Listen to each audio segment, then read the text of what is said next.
But does anyone see that? No. Does anyone care about that? No.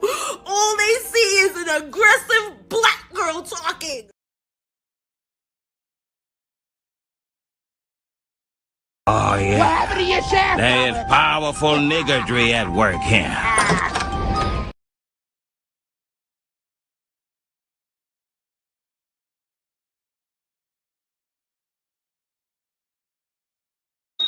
These angry, mad, opportunistic, lying black women. Because there are a lot of people in this country who do not like black women, but black women are the base of the Democratic Party. When I die, I'ma go to Snow Bunny Heaven. Snow Bunny Heaven. These blacks.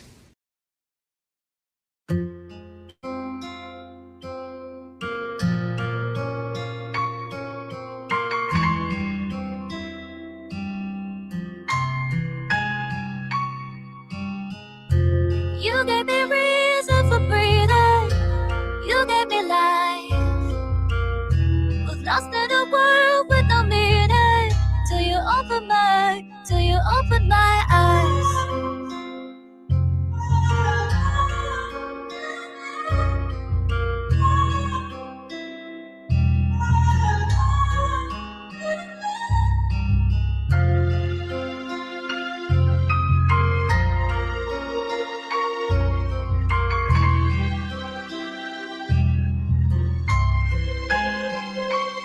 So be.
Are you gonna hit that like button or not?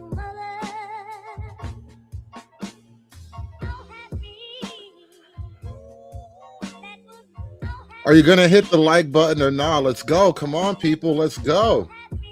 How we doing tonight, y'all? Hit that like button. Let's get this thing started, man. Welcome to the show. Appreciate you coming out. We got to talk about these women. Keisha is a Karen too.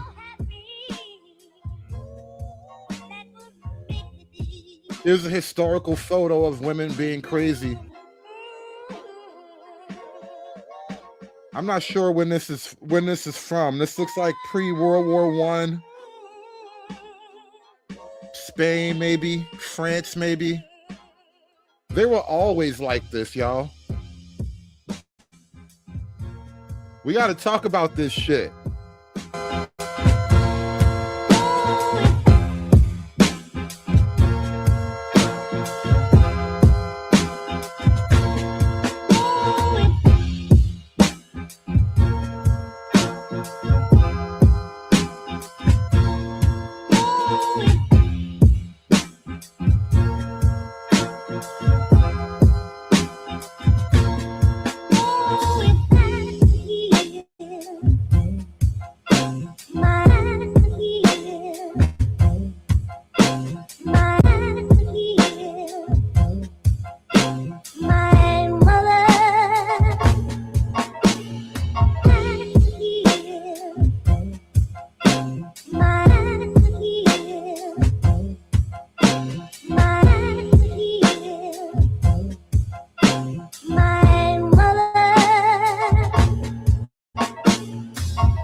An ordinary dinner party, the sort of occasion we all enjoy.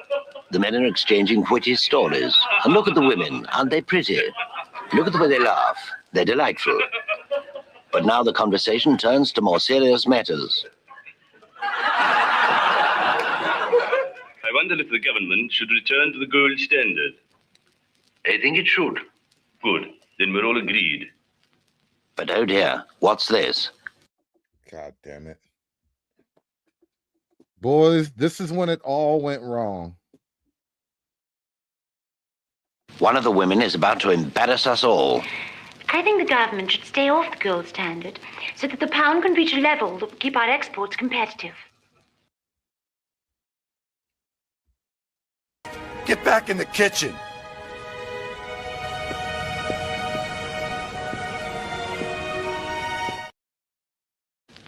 The lady has foolishly attempted to join the conversation with a wild and dangerous opinion of her own. What half-baked drivel. Look at how he's looking at her. That's exactly how I'll be looking when chicks start talking. I got to stop doing that. That is a bad habit, but that's the exact face I make when chicks be talking. It's like, oh, what is that? See how the men look at her with utter contempt. Dabney, we're going home. Dabney, we're going home. The white man, he be forgetting his recipes, y'all. The white man has forgotten his recipes. He don't know how to do his dance no more. We got to teach the white man how to do his dance again, man. He forgot how to do his dance, y'all. I hit a woman for the first time in my life, and I'm having fun. Women, know your limits. Look at the effect of education on a man and a woman's mind. Education passes into the mind of a man. See how the information is evenly and tidily stored. Right. That's exactly how I learn. I just like collect Wi-Fi signals. They just beam shit right into my brain and boom, knowledge, wisdom, power, authority. It's pretty good being a man, honestly. I wouldn't trade this shit for nothing else. Now see the same thing on a woman. At first we see a similar result. But now look, still at a reasonably low level of education, her brain suddenly overloads. Oh my God, I've seen that happen. True story. That is a true story. It literally does that. Like, you know how the doctors, they have that little black thing It's like a tube that fits in your ear, but there's a flashlight in there. When the doctors stick that flashlight thing in chicks' brains, well, when they stick it in the chick's ear, that's what they see. That is exactly what the doctor sees when he sticks that little black flashlight ear thing in there. It's all these squiggly lines and shit. She cannot take in complicated information. She becomes frantically and absurdly deranged. Look at these venomous harridans. Venomous harridans. These look like women who live in Minnesota. These all look like Minnesota women. They probably live on George Floyd's block. These venomous harridans. These are Minnesota natives. What do you mean? They went to university. Hard to believe. They went to university. Look, this is what education does to a broad. This is exactly what education does to a chick. My daughter's off in college right now. I'm trying to fight the brainwashing. I'm telling you, education makes you fat and mean. Women who go to college, most of them come out the other end fat and mean. Believe they're all under 25. Yes, overeducation leads to ugliness, premature aging, and beard growth. Overeducation leads to ugliness, premature aging, and beard growth. We used to know these things. Really, we used to know these things. I don't know what happened to us. I don't know how we've fallen off so hard. How do it equivalate? Now let's see the proper way. Good. So we're all agreed. We should return to the gold standard. Oh, I don't know anything about the gold standard, I'm afraid, but I do love little kittens. They're so soft and furry. Oh, she's a nice woman now. You see how she's much more likable now? What a delightful thought, you dear, sweet, fragile little thing. I adore you. Now look how he's in love with her now. Look how much he loves her now. You see that? He's like, look, you fragile, sweet, soft thing. How I adore you. And he meant that shit. He was probably going to buy her a house after that. What a delightful thought, you dear, sweet, fragile little thing. I adore you. Women, know your limits. In thought, be plain and simple, and let your natural sweetness shine through. Women, know your limits.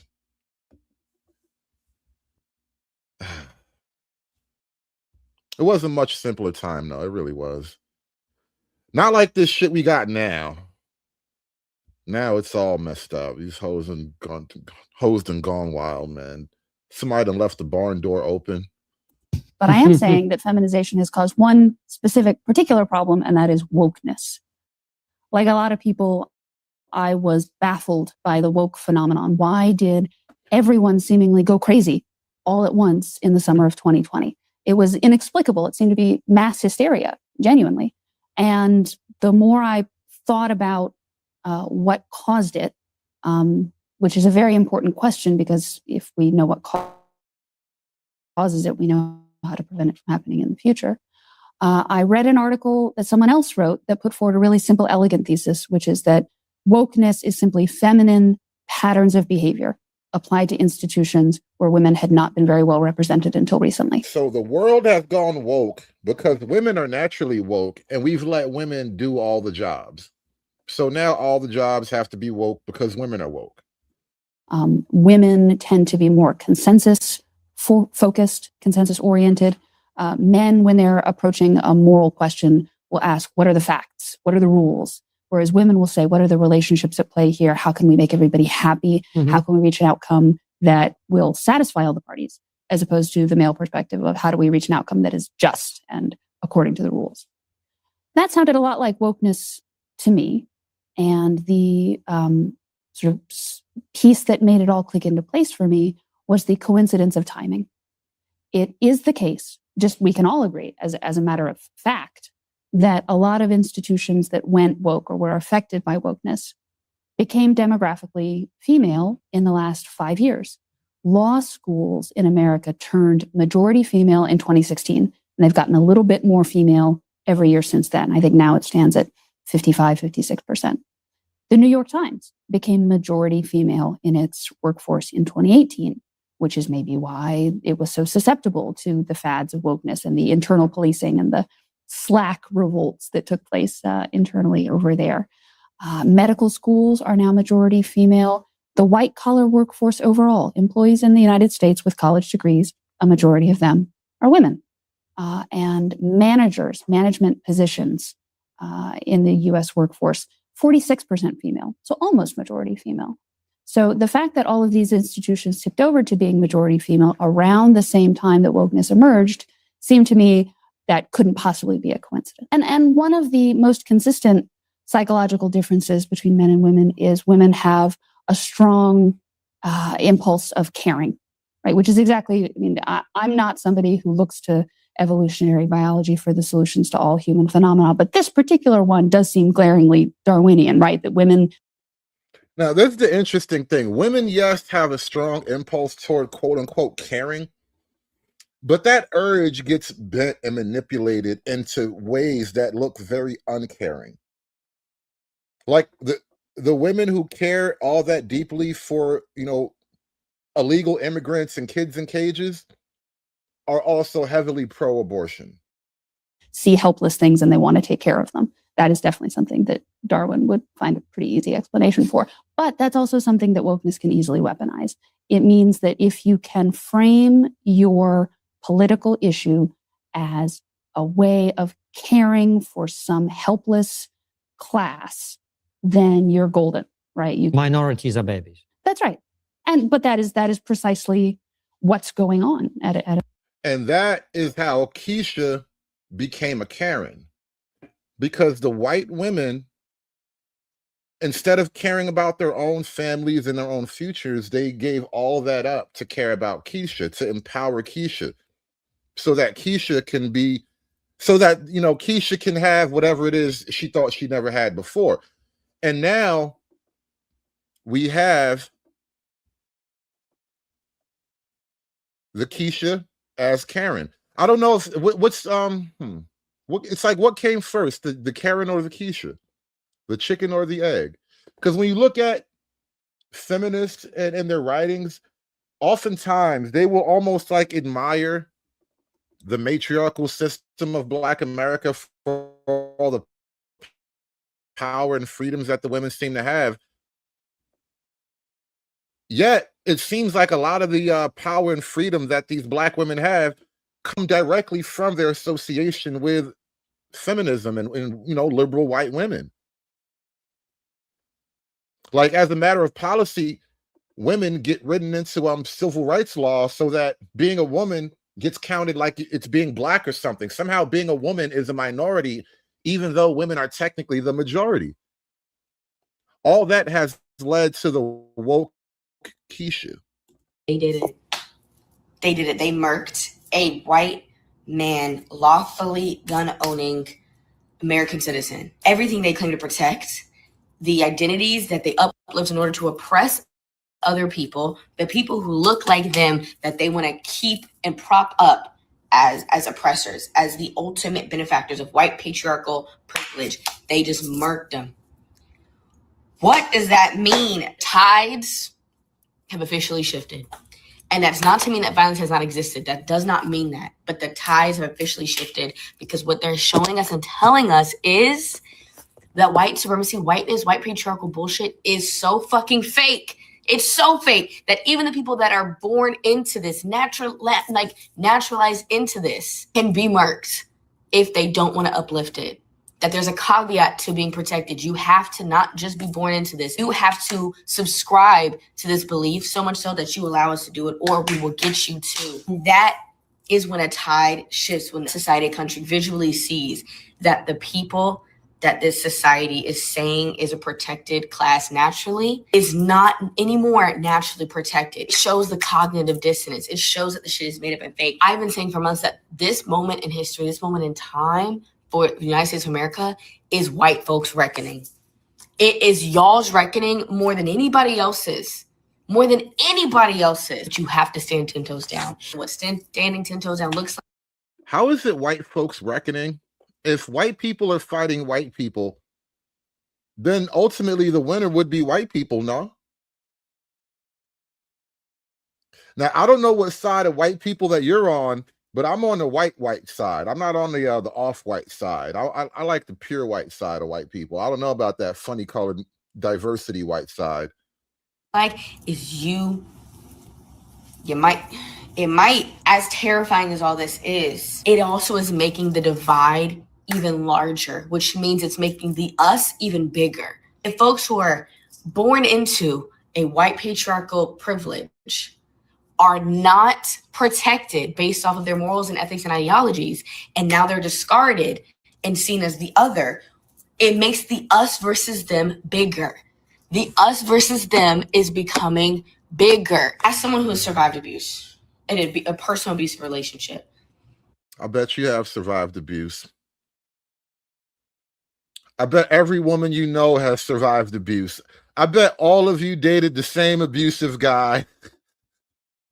You all have the exact same abusive stories. You probably got the exact same scars. I'm done. I'm done with life. And it's all Jermaine's fault. It's always Jermaine's fault. an abuser amps up his abuse the more he feels like he's out of control. That's why it's the most dangerous survivor or victim of abuse is leaving. That also means that the abuser is realizing they are losing control.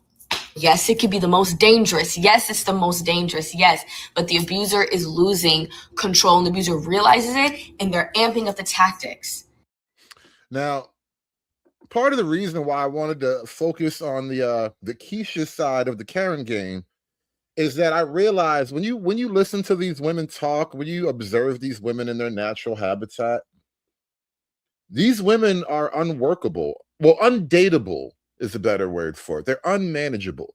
These are the women who are destined to be in situational lesbianism.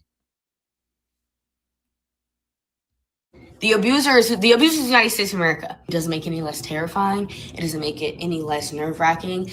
It doesn't make it any less new. We've been here before. United States of America been here before, but a lot of us have not been here before. The us is becoming bigger than them.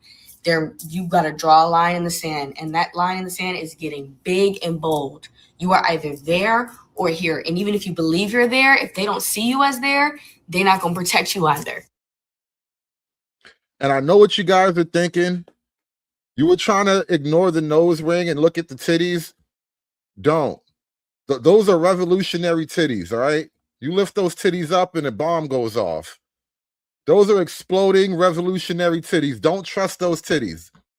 Those are not the titties you were looking for. I mean, I think that one of the things that we've discovered from the rapid changes that technologically has brought to our lives is that we still basically have Stone Age brains.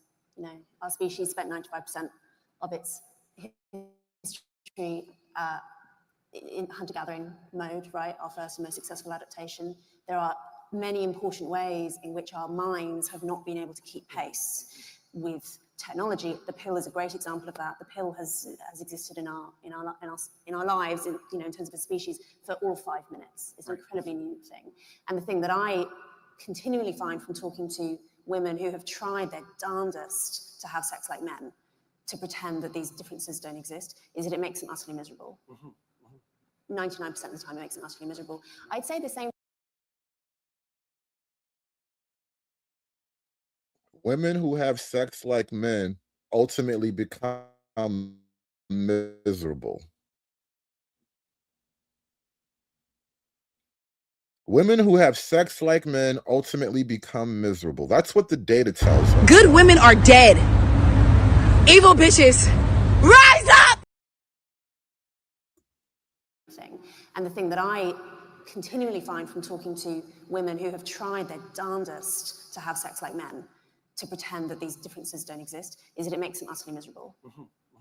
99% of the time, it makes them utterly miserable. I'd say the same thing. I mean, I always think that something a friend told me about someone he knows who decided with his wife to experiment with polyamory, right? Having multiple partners, having convinced themselves that all this monogamy stuff was just old-fashioned nonsense, whatever, who cares? And the first time his wife had sex with another man, and he knew that this is what was happening, he found himself vomiting on the floor of his bathroom because he had tried so hard to override his supposedly socialized ideas about monogamy and so on. He tried so hard to override them, and actually in the end he couldn't, literally at a gut level, he couldn't do that. And I think that is one. Men also have a visceral negative physical reaction to women having sex like men. Yeah, like when you notice whores in the wild, you know, it's fascinating. It's like watching a homeless person in the wild or something, right? But then when your woman becomes a whore, it shatters your identity as a man. It's like, all this time you were a whore? And I didn't know? Once you see that in modern life, these various ways in which our environments are maladapted to our instincts, you see it everywhere. And the task we have now, I suppose, is trying to, I mean, you can't uninvent the pill. It's not going to happen. The advice I give to women is to behave as if the pill doesn't exist, and you will probably make better sexual decisions. If you're having sex with someone on the condition that he absolutely does not become the father of your children, that's probably a really good indication that you shouldn't be having sex with him, you know?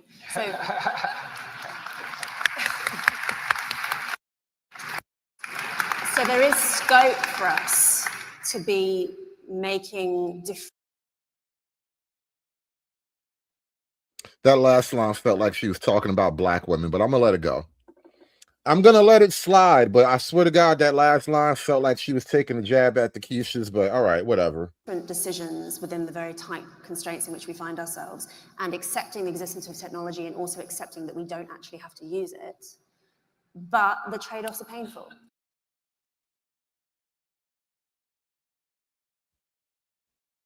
I think women are so power hungry, and now that they've been given power, it reveals what women actually want to do. Because I just don't think our nature is very good. Yeah. I think our nature is like terrible. And so now they're like, here, you terrible people, here's a bunch of power. And they're like, yay, let's be whores. I'm going to leave my husband and I'm going to kill my kids. See you guys. You make a good case. I can't really argue against. Yeah, I just don't think our nature is very good. I just don't like, sorry, I don't mean to.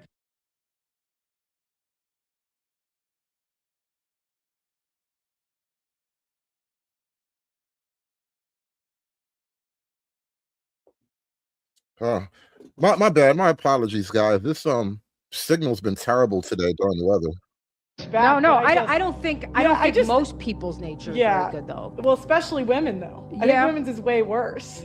It's like not even like, I feel like men's nature is like this bad and women's nature is like that bad. Feminism just weaponizes men's how good of people men are. Okay, let's hear this. Because what they'll do is the women are like, please, we want to work, and the men are like, just shut up, fine. Here you go, honey, I want you to be happy, and they let us go work. Boom, she's the boss. Cooked. And then they say, look, we don't want to have a kid we don't want to have my kid. I don't want to force you to have it. So they're like, okay, here you go. And they're like, let's kill all the kids. And we just keep doing this over and over and over again.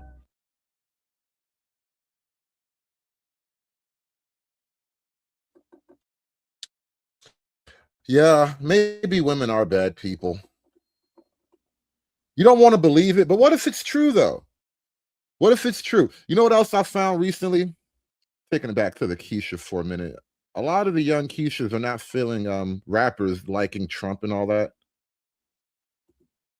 These sellout coon rappers are one of the reasons why a lot of black folks don't trust these rich black celebrities, because they'll do anything to get in with these rich, wealthy white crowds.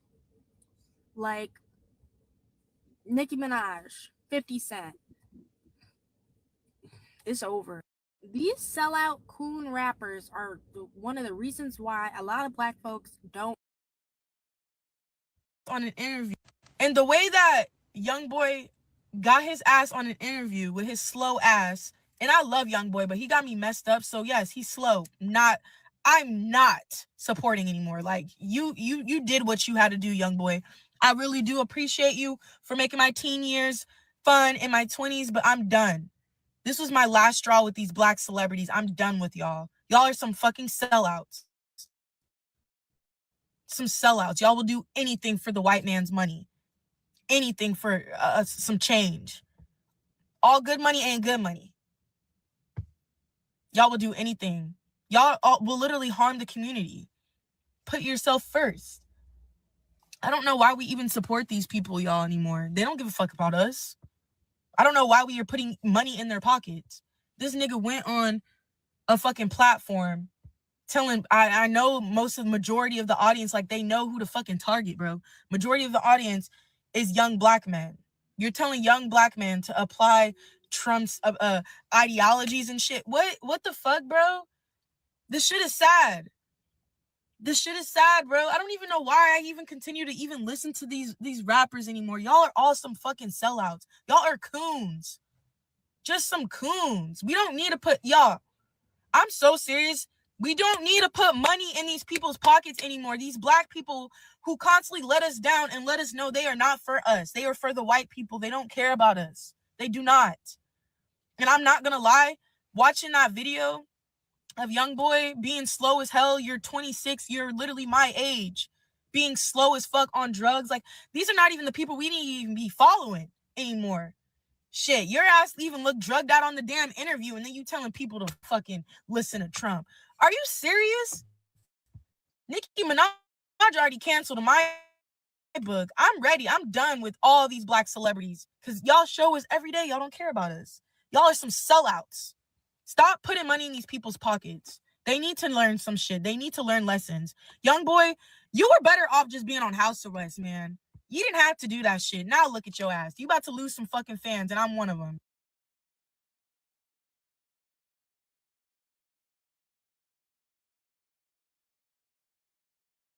There's a lot of talk in America right now about Nazis and what it means for Nazis to be in charge. And I think to myself, what history teacher didn't tell their students that Nazis were trained by Southern Americans wholly invested in Jim Crow? See, Jim Crow is what gave you the Nuremberg laws. Those were Democrats, by the way. Not the other way around.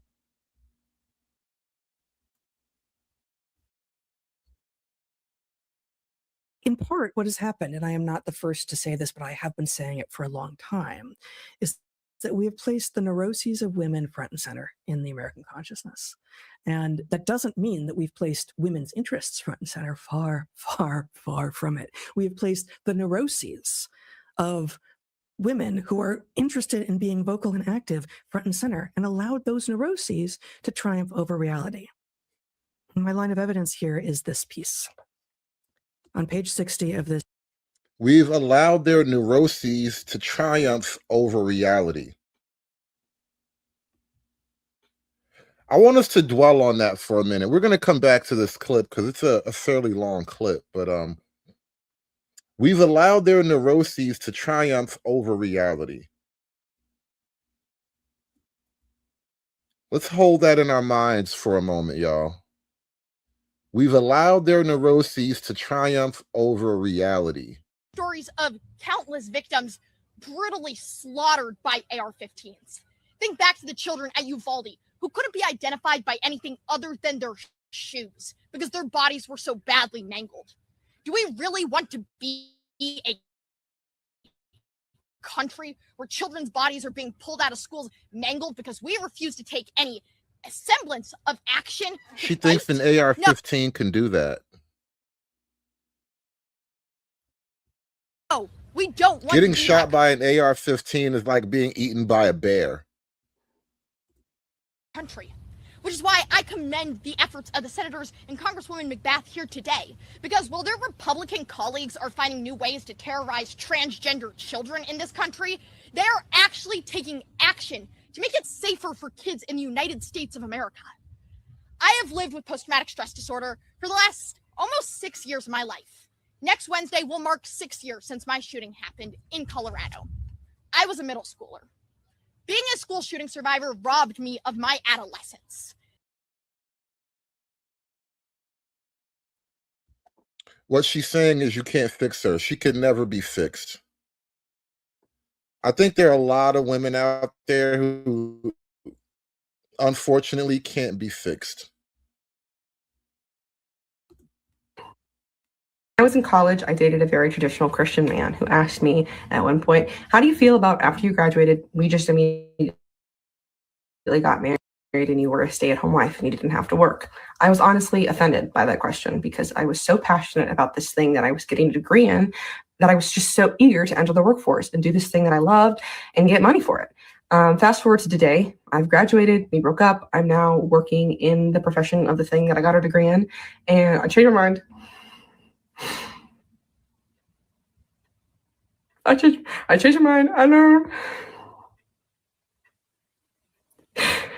want to do it anymore. I'm done.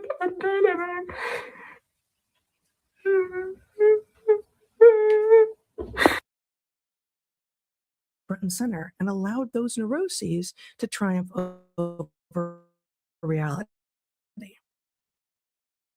And my line of evidence here is this piece. On page 60 of this Atlantic issue from 2 years ago, predicting what would happen if Trump wins, it's called The Psychic Toll by Jennifer Senior. I'm just going to read a few paragraphs. There were times during the first 2 years of the Biden presidency when I came close to forgetting about it all. The taunts and the provocations, the incitements and the resentments, the disorchestrated reasoning, the verbal incontinence, the press conferences fueled by megalomania, vengeance, and a soup song of I'm going to have to read that one again because it's good. I'm going to start over. Yeah. There were times during the first 2 years of the Biden presidency when I came close to forgetting about it all. The taunts and the provocations, the incitements and the resentments, the disorchestrated reasoning, the verbal incontinence, the press conferences fueled by megalomania, vengeance, and a soupçon of hydroxychloroquine. I forgot almost that we'd had a man in the White House who governed by tweet. I forgot that the news cycle had shrunk down to microseconds. I forgot even that we had a president with a personality so disordered and a mind so dysregulated, this being a central irony, that our nation's top executive had zero executive function, that the generals around him had to choose between carrying out presidential orders and upholding the Constitution. I forgot, in short, that I'd spent nearly 5 years scanning the Veld for threats, indulging in the most neurotic form of magical thinking, convinced that my monitoring of Twitter alone was what stood between Trump and national ruin, just as Erica Jong believed that her concentration and vigilance were what kept her flight from plunging into the sea.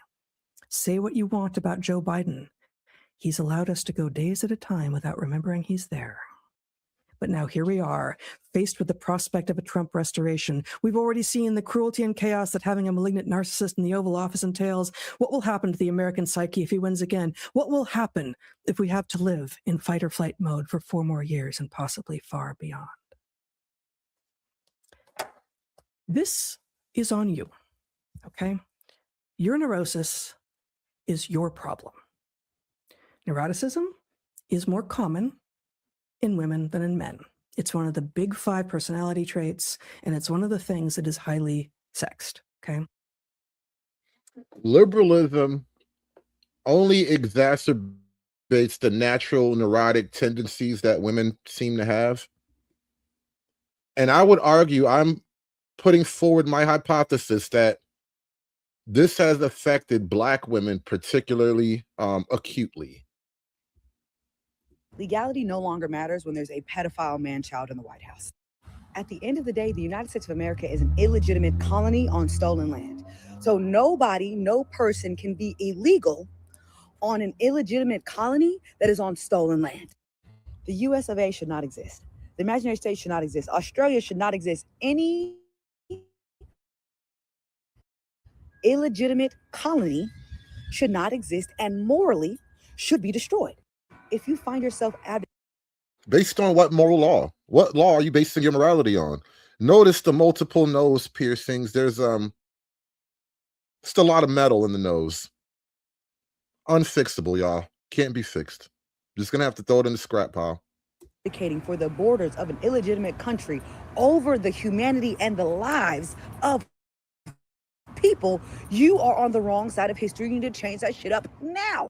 Because we are where we are right now because law enforcement has been able to run roughshod and kill people at their leisure in the streets. If you are Black, if you are Indigenous, if you are a migrant person, you know for a fact that law enforcement has never seek to protect marginalized groups. And everything that happened with those entities and institutions manufactured the consent and opened the door for what we're seeing right now with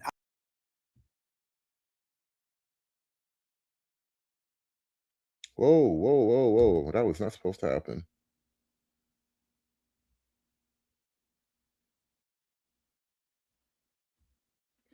My apologies. I literally hit the wrong button. I was trying to close a different window.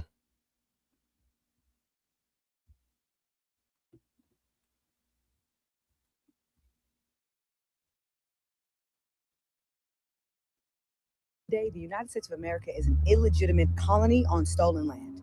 So nobody, no person can be illegal on an illegitimate colony that is on stolen land. The US of A should not exist. The imaginary state should not exist. Australia should not exist. Any illegitimate colony should not exist and morally should be destroyed. If you find yourself advocating for the borders of an illegitimate country over the humanity and the lives of people, you are on the wrong side of history. You need to change that shit up now. Because we are where we are right now because law enforcement has been able to run roughshod and kill people at their leisure in the streets. If you are Black, if you are Indigenous, if you are a migrant person, you know for a fact that law enforcement has never seek to protect marginalized groups.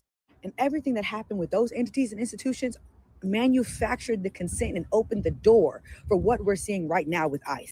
Rage is sacred and generative, but only if it is righteous and centers the humanity of all of us. So we must be creative. We must be compassionate. We must be audacious and intentional enough to imagine another world and be courageous enough to bring it about. That is our mandate at this time. So if you are still advocating for this illegitimate colony, you are on the wrong side of history, period. Keisha is every bit of the Karen that Karen is. Keisha is just a Karen in a different body. She's a melanated Karen. But they're all the same chick. There are contrarian men in this country. There are contrarian men in this country right now that are going to argue with their wives concerns about what's happening right now, and not even for any reason besides just being contrarian, and they're probably going to lose their marriages for it, because this event that's happening right now, if you dismiss your wife, if you dismiss your wife's worrying, if you dismiss your wife, you are doing one of the protect part. You just failed the biggest chapter, quit open book test. Like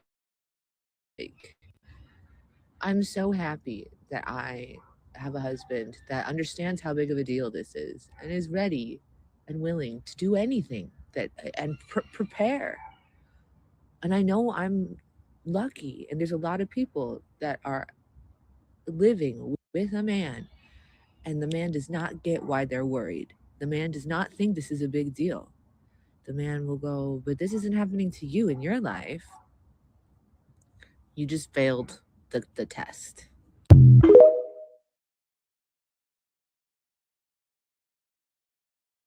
The partisan gap between young men and women has nearly doubled over the past 25 years because we forgot that we're animals. In our most basic form, we are here to reproduce. That's how we ensure our species survival. We're supposed to have survival instincts, but those are dwindling, specifically amongst women, because we've been sold this lie of feminism. We don't need men if we can do everything in society. And we don't complement men, and men don't complement us. But biologically, that's not true. Biologically, we work together in a very harmonious way. We complement each other. It's actually a really beautiful partnership that should be celebrated. Instead, it has been demonized through feminism and through this erosion of basic biological truths, like the difference between men and women. But our unity, men and women's unity, it's literally as natural and innate as it gets. It's the sole thing we're here to do. But they've achieved this because they have preyed on women's empathy. And we are emotional because of biology. We're meant to respond respond to crying babies. We're meant to nurture, to be caretakers. Men are meant to go be logical and hunt and survive out in the wild because there is a natural order to things and one is not better than the other. But our differences should be embraced because together we do make one. And women being told that we don't need men made them dive into their careers, into education. They married the state.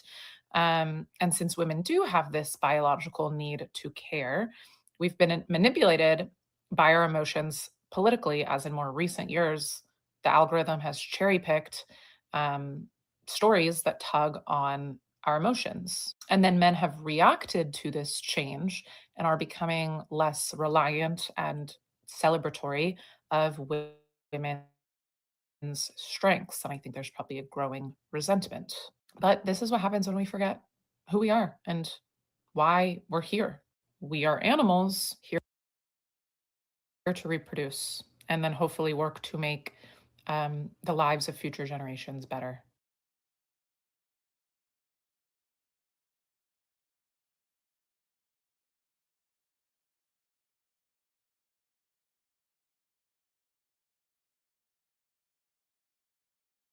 This because these days, this is a very disturbing graph. It shows just how much the politics of young American men and women have diverged in this century. The trend for men is flat, but women have taken a sharp left turn. The political gap is even greater than this because these data include all races. A line just for white men would be another 3 or 4 points in the conservative direction. Women are natural socialists.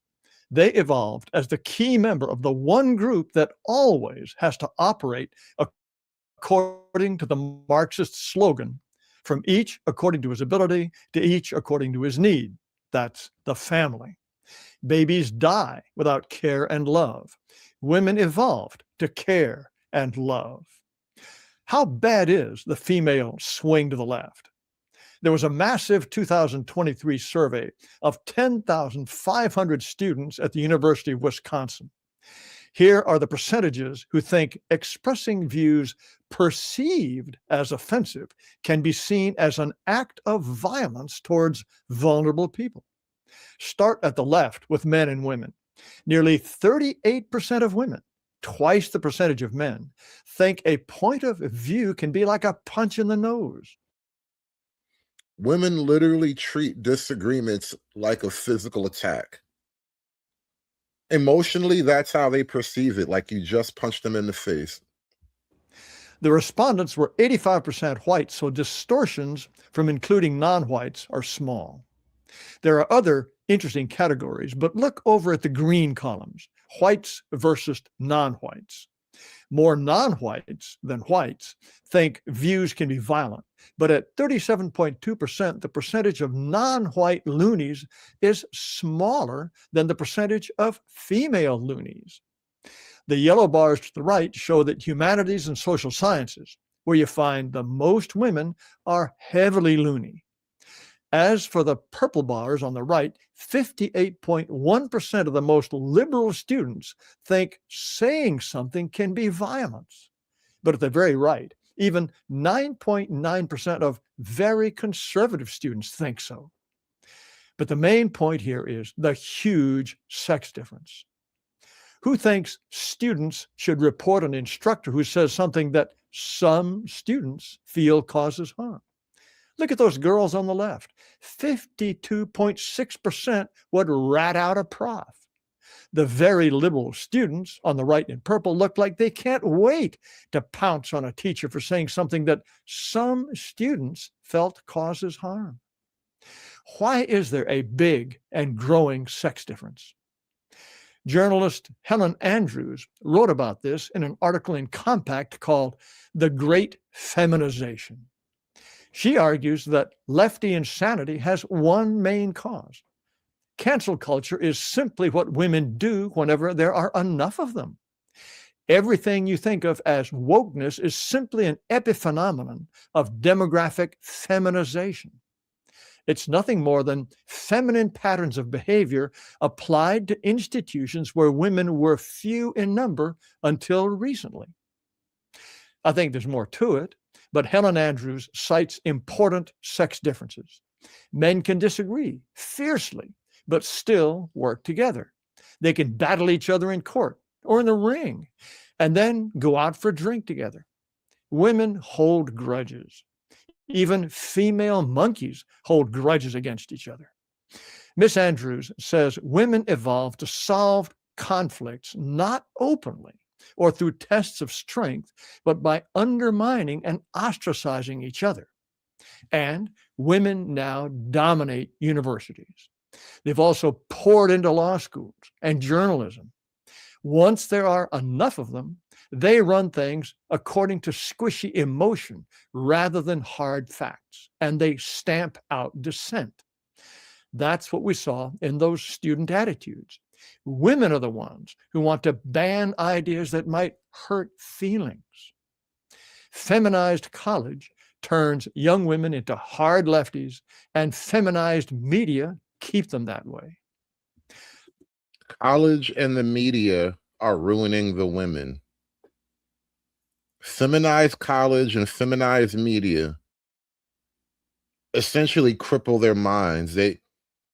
They're permanently at war with reality after enough propaganda and education. Someone who writes at X as Vittorio has a different theory that starts out in a similar way. Women evolved to fear social exclusion because if you're pregnant or nursing a child and get kicked out of the group, you die. Men are more independent and they take more risks.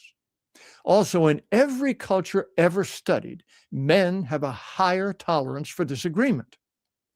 A committee meeting doesn't have to be a group hug. In fact, it better not be if anything's going to get done. Women love consensus.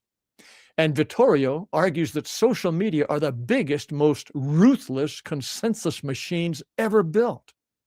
You can see what everyone believes in real time. Disagreement is visible, measurable, and punishable at scale. And once everyone got a smartphone, social media could hound you always, everywhere. This constant scrutiny by potentially everyone in the world overwhelmed the people who are most vulnerable to criticism, most fearful of not fitting in, namely young women. Social media surely contributed to the rise in mental distress from 2011 to 2021, with a sharp rise in 2016. As you can see, it's been worse for the youngest group, 18 to 25. And the numbers are a lot higher for girls. This is prevalence of major depressive episodes for adolescents in 2021. The other data are interesting, but look at the sex differences, a shocking 29.2% for women and 11.5% for men. These are major depressive episodes. And women are twice as likely as men to suffer from anxiety. Women complain more than men. And an increasingly woman-dominated power structure not only takes women's complaints more seriously, it shares them. This is how we get safe spaces, trigger warnings, hysterical Me Tooism, kangaroo courts for male students who look at a co-ed the wrong way, and the absurd idea that being fat is healthy and sexy. The only way to enforce this stuff is through censorship. This is the staff of Hate Aid, a German nonprofit that claims to strengthen democracy by keeping people like me off the internet. I count 4 men and 15 women. And of course, the big boss is a woman. Here are the no fewer than 8 photos of Miss von Hodenberg that she invites you to download. It's hard to get more female than that. And censors now wear hip clothes, not commissar uniforms. And so to return to the survey from Wisconsin, no fewer than 39.3% of co-eds think a campus speaker should be disinvited That is to say, told to stay away after he was invited if some students would find his views offensive. Helen Andrews thinks it will all get worse. Older men will age out of their jobs, and once the English department or the newsroom reaches a certain level of estrogen poisoning, only sissy boys will stay, and they'll go along with the girls. Right-thinking white men will tune out the news, despise the left, stop going to college, and have a hard time finding girlfriends. How can anyone marry when feminism teaches women that if they think they want children, it's only because the patriarchy brainwashed them, and that true fulfillment is working in HR or a progressive nonprofit? And even when they are 35 and childless and have been taking antidepressants for 15 years, they still won't admit that their Republican voting father was right. Steve Saylor thinks the sex divide can also be thought of as a marriage and babies divide.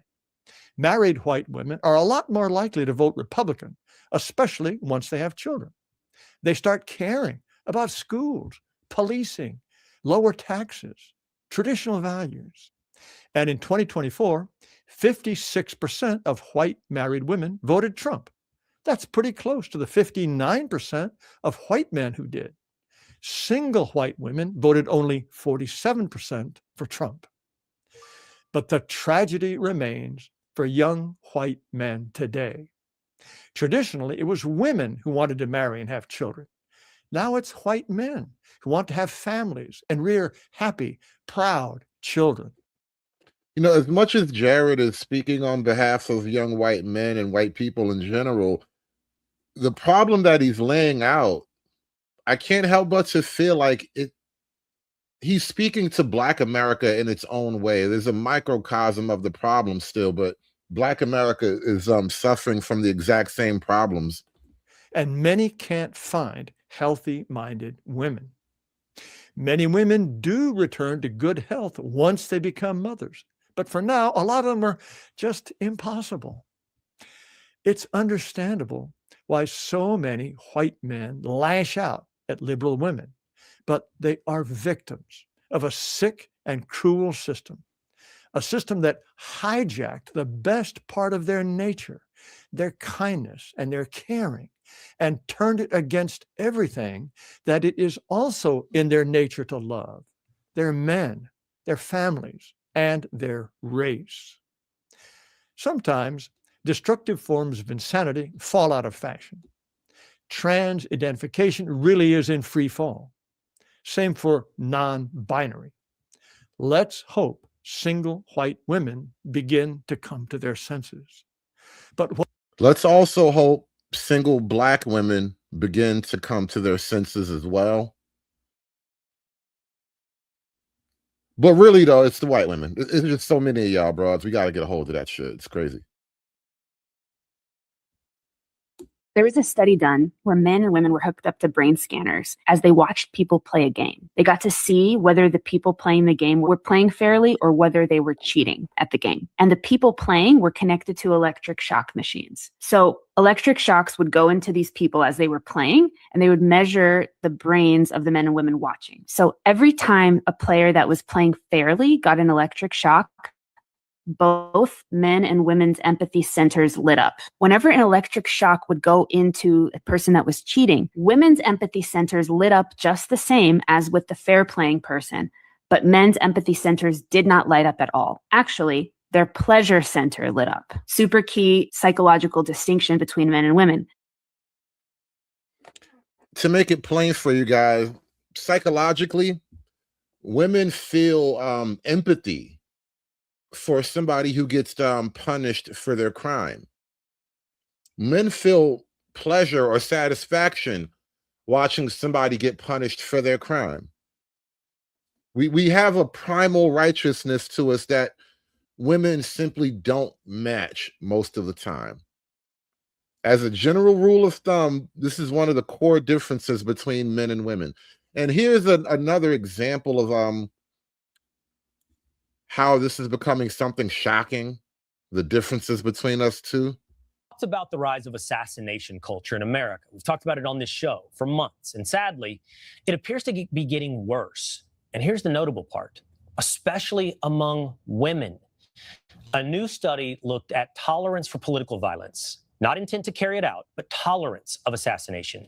And it comes as threats against U.S. lawmakers more than doubled in 7 years, from under 4,000 cases in 2017 to more than 9,000 cases in 2024. And the findings of the study? Women are more likely than men to justify political violence. Quote, according to NCRI,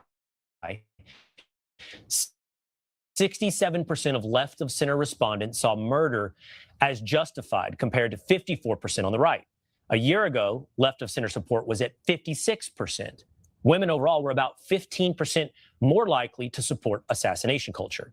While support for assassination culture is on the rise on both sides of the political spectrum and across both genders, the study found it is especially pronounced on the left and among women of any ideology. What is going on with women in America?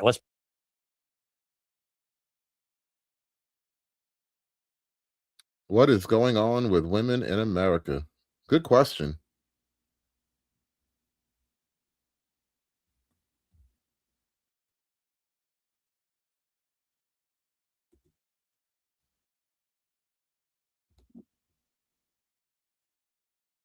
Assassination culture, it is increasing in the U.S., especially among women. That's according to a new national survey which asked respondents about their support for political violence and the impact of social media. The National News Desk, Jeff Harris, joining us. And what a disturbing trend, Jeff. You dug into that survey, which focused on two high-profile political figures. Break down the details. So the Network Contagion Research Institute asked over 1,000 respondents nationwide about President Trump and New York City Mayor Zohran Mamdani. The study looking into tolerance for violence, not intent to commit it. According to that study, 67% of left of center respondents saw murder as justified, compared to 54% on the right. Women were about 15% more likely to support assassination culture, 14.8% for Trump and 21.2% for Mamdani. Now, the survey also finding those who expressed tolerance for violence against political opponents were also more likely to accept political violence against their own side. The director of NCRI, Joel Finkelstein, saying in part, quote, taken together, I think that the findings suggest that this is a moral, a spiritual crisis.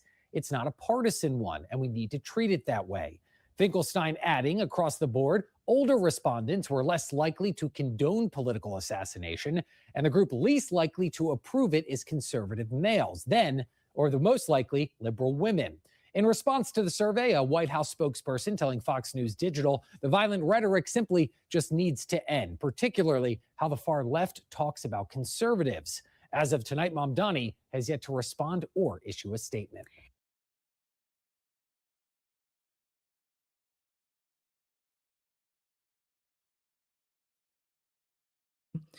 Full disclosure, this is one of many places that I myself am gender nonconforming. I both have extremely low neuroticism and have very little patience for it in other people. So my reaction to this is kind of extreme. I simply have no patience for your bullshit. Your anxiety, your neuroticism is a you problem, not a rest of us problem. And our entire culture has been turned into the neuroses of some women have become the problem of the rest of us. And it's insane.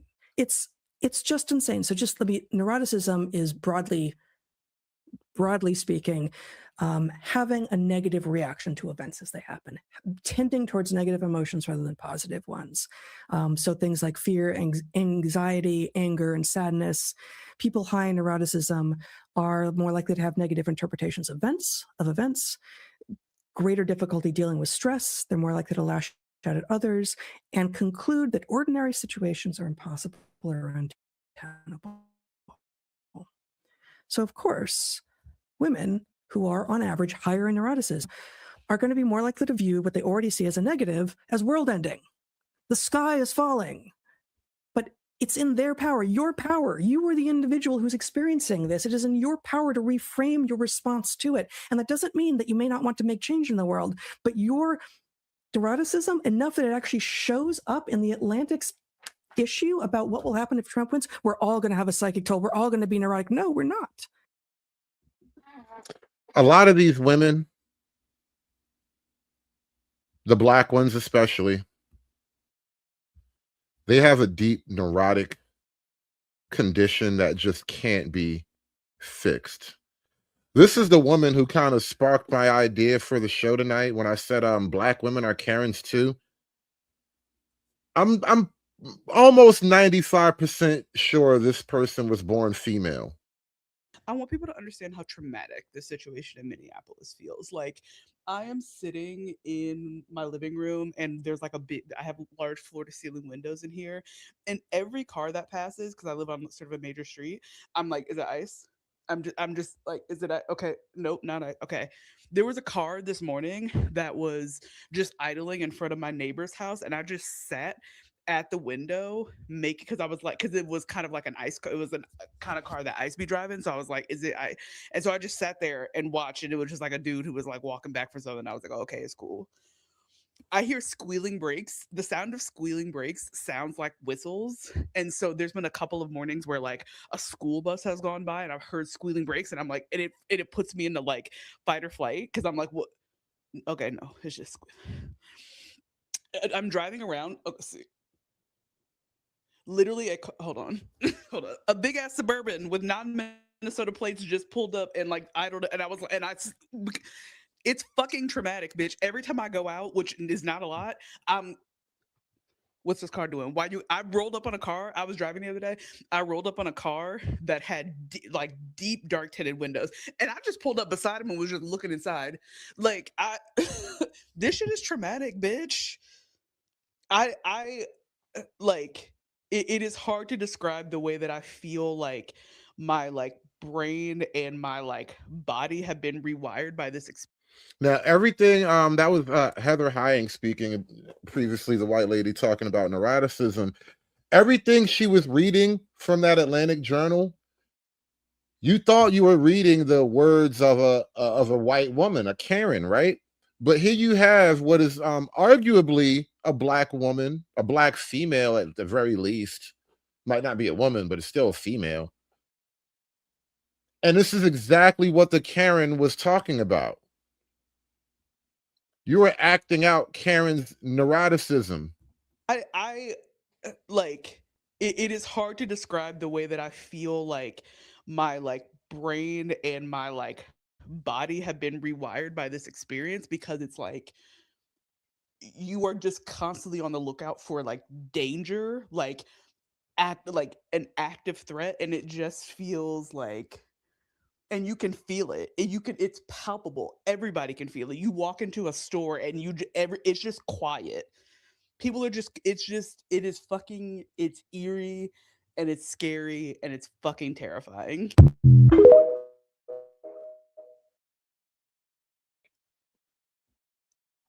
Let's go in for a closer look, shall we?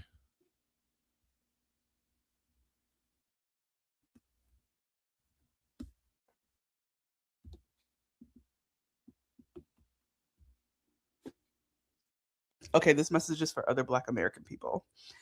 This is our fight too. This is in fact the fight against ICE is our fight too. And I know these motherfucking people played in our faces during the last election. Oh, Doc Amber. Okay, so the person's name is Amber, probably a female. And it's a doctor. For other Black American people. This is our fight too. This is in fact the fight against ICE is our fight too. And I know these motherfucking people played in our faces during the last election. They've been playing in our face since 1619. I know, and I know you want to be like, girl, they ain't got nothing to do with me. I know, but listen. Not only is it the morally right thing to do, but more than anything, they not building up this slave catching force just for immigrants. I hope you know that. When they round up all the immigrants, you think they just gonna wipe their hands and be done? You can't think that. Come on now. We are the final boss, as a matter of fact. Oh Lord, they hate that we not slaves no more. They think the Dred Scott decision, that's the right decision. That's what they want to go back to. They're tweeting white nationalist propaganda. We are the final boss, right? So if for no other reason you don't tap into this fight, you have to think about your own self-preservation in the future, because we might not be right up next, but we in line. We're in line.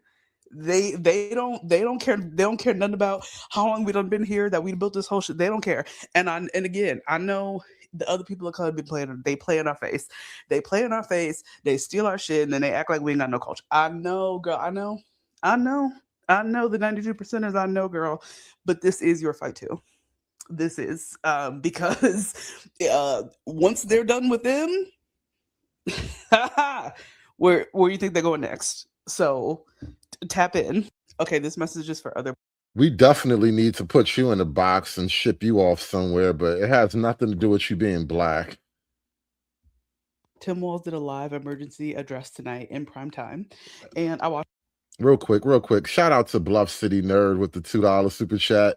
If Anton Daniels was a lesbian, how about that? If you don't have a man, you ain't nothing.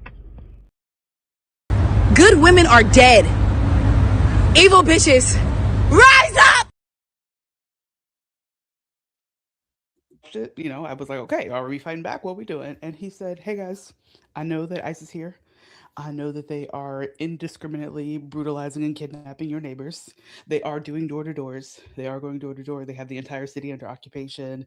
They are dragging people out of cars. Just some of the most brutal, heinous shit you've ever seen, I know. And what we all need to do is just continue to come together. I would encourage he encouraged us to go outside, continue to film them. He said something about, having evidence for the trials later. And he said that we could solve this at the ballot box, and that it's important to get out there in your community, do mutual aid, take care of each other, and that was it. He told us to stay peaceful. He was very, very insistent that we stay peaceful, and that we not give into that. That was it. He told us to be easy.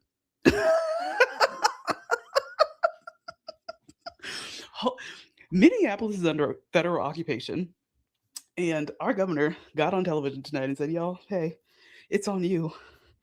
The mayor yesterday posted a photo on Instagram telling us to the caption told us to hang in there.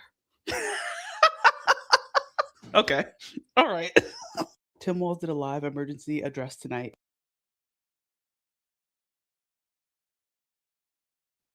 One more for the road, y'all. One more for the road. Like I said, Keisha is a Karen too on all levels. I'm gonna hold your titty when I say this, but there is no better future for us until we decide to decenter men as a collective. Should probably introduce myself before I hold your titty. My fault. My name is Scorfin, and this past week I've been in the business of providing hope for the future, and that is a future of matriarchy. My goal is to get us all on the same page, because there is no conversation unless we all get on the same page about a few things. The first being that men sold us a lie a long time ago. Men lied to her. She has balding dreadlocks. Is she balding? Is she thinning at the top right there? Her dreadlocks making her bald. Shout out to St. Nick's with the foul ball. He says, I don't think she has to worry about being dragged from a car. More like being pried out of it. Yeah, that girl was a big one. That last girl was a big broad. Hoes mad, hoes mad, hoes mad, hoes mad, hoes mad, hoes mad. This is about targeting women of color in the United States of America. Don't tell me, because I didn't get a single Time has apology expired. when my life was threatened. Thank you. Hoes mad, hoes mad, hoes mad, hoes mad, hoes mad, hoes mad, hoes mad. Bluff City Nerd with the $2 says, now she looks more like EDP 445. Oh, man. Oh, man. Listen, man. She got enough problems, bro. Why you being so mean, goddammit? Give me the money. Give me the money for all that I would do. Give me the money. She out here trying to decenter men. Her dreadlocks about to fall out. She got a glue stick for a microphone, bro. She got problems, man. Chill, be easy. And that is a future of matriarchy. My goal is to get us all on the same page because there is no conversation unless we all get on the same page about a few things. The first being that men sold us a lie a long time ago. And until we release this fantasy that we have of them in our heads about how great they're supposed to be, we're going to forever be stuck and oppressed, literally. They are not these people that we think they are. They've had so much time to prove it, and they are not proving it. They are not the great leaders that they claim to be. Instead, they have been destroying and being very destructive to literally everyone and everything that they come into that comes in their path. Come into contact with. That's what I was trying to say. By now, they have made it clear that they don't ever intend on being better for us. Why would they? In a patriarchy, everything is laid out for them to flourish, to thrive. Why would they? They've made it clear they don't ever intend on actually bettering themselves for us. These chicks really believe they live in some type of mythical patriarchy. Telling you, man, it's the Handmaid's Tale. A lot of this black stuff just boils down to a version of the Handmaid's Tale. So we have to literally take a stance, or else we're going to continue to get walked over. And if you don't take anything else away from this video, please take this. And I'm going to hold your titty once again. She really, really wants to hold titties. Is that like a weird female bonding thing I'm not really up on yet? What's this hold your titty thing about? Ladies, help me out here. Do you girls like hold each other's titty the way like men have like a handshake or something like that? Like, what is this hold your titty thing I keep hearing? Like, you're gonna be guided by the nipple? She's just gonna pull your nipple in the right direction? What does she mean? Or else we're going to continue to get walked over. And if you don't take anything else away from this video, please take this. And I'm going to hold your titty once again. It's up to us to decenter them. Another thing we need to get clear on is if you don't decenter men, then you are pro-patriarchy. That's how it works. This is being proven to us every day. If you're not actively decentering men, then you are actively choosing the patriarchy, and we can't have a matriarchy if y'all are actively choosing the patriarchy every time. You can't have your cake and eat it too. I know it seems scary because it's new, it's uncharted territory for most of us, but there are a lot of us who have already started the work of decentering men. I would like to call forth anyone who has good resources on first steps for people who want to learn how to decenter men. Step to the front so we can start collecting resources and providing help so that we can all get on the same page. She has like a decentering men pamphlet. It's probably like a 900 number or something. All right, now everybody take a deep breath. We take it one day at a time. I'm here for you. Leave your comments, leave your questions. We'll get together. I'm actively working on a Discord. If you're interested in helping me set that up, leave a comment.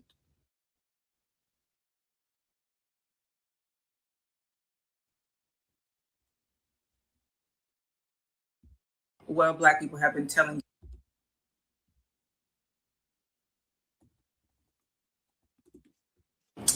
The shootings of Renee Good and Alex Purdy told me one thing. And that one thing is it was never going to be the police. Donald Trump was never going to be able to use the police to do his dirty work. Why? What Black people have been telling you about the racist roots and policing in this country and its origins and slave catching. And if you've not wanted to believe us because you simply not wanted to look at the violence they continue to inflict upon us to date and cyclically, how willingly they are to quickly end our lives without any sort of remorse, thinking, or consideration, then just look at it through the lens of the amount of violence they're not willing to inflict upon you. Yeah. The white supremacist mandate in policing doesn't just require them to consider us disposable. It requires them to not just protect you, but to preserve you in as much as humanly possible. This is why so many people were allowed to storm the Capitol, and I think it only resulted in one death. But ICE has no such mandate. They are not required to preserve you.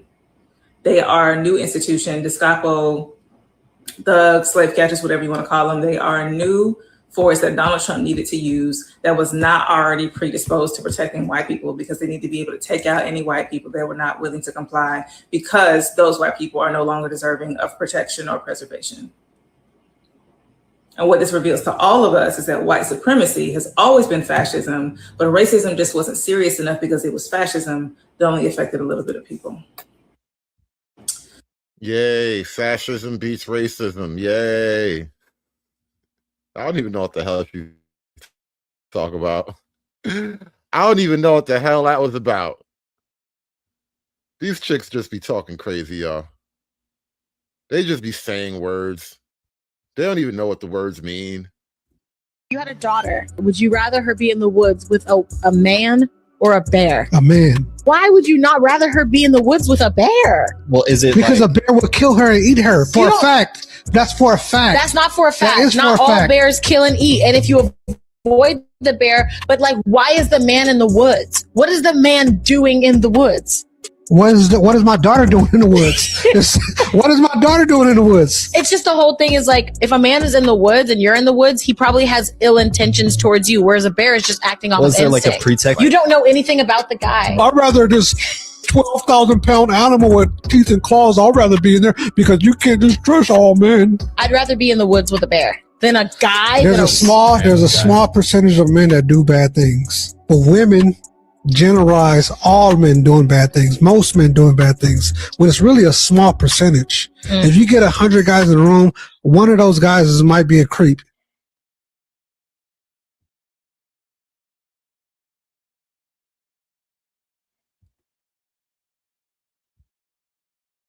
I know for a fact that I cannot be the only one that has noticed this. I need y'all to tell me what's up. I've seen so many black men come onto social media platforms and they got air in their chest. They're loud and proud and power to the people. And then something happens. They start getting, we'll call it romantic attention from women, specifically white women and Latina women, etc. But even from black women, they start getting this attention. Then all of a sudden that tide changes. They start straddling that fence. And then a lot of them start making these weird ass thirst trap videos. Start doing a little pandering, a little tap dancing. And then those power to the people videos, well, they become less and less. For me personally, there's quite a few black men on here that I used to follow, that I used to admire. I used to boost their content every chance I got. I have zero respect for them now. It's like they've been butt broken and ain't nobody laid a hand on them.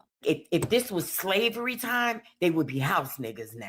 They would be master's pet out there monitoring the other slave. Like, it's so disappointing to watch it, especially when you see a black man finally step into a role that we need them to step into. It's so disappointing to see how easily swayed they are by that white proximity, that white validation. It's disappointing, it saddens me, and it's disheartening. A lot of y'all are so willing to forego the power that you hold, the power that your ancestors instilled in you. All because a white woman says you're attractive?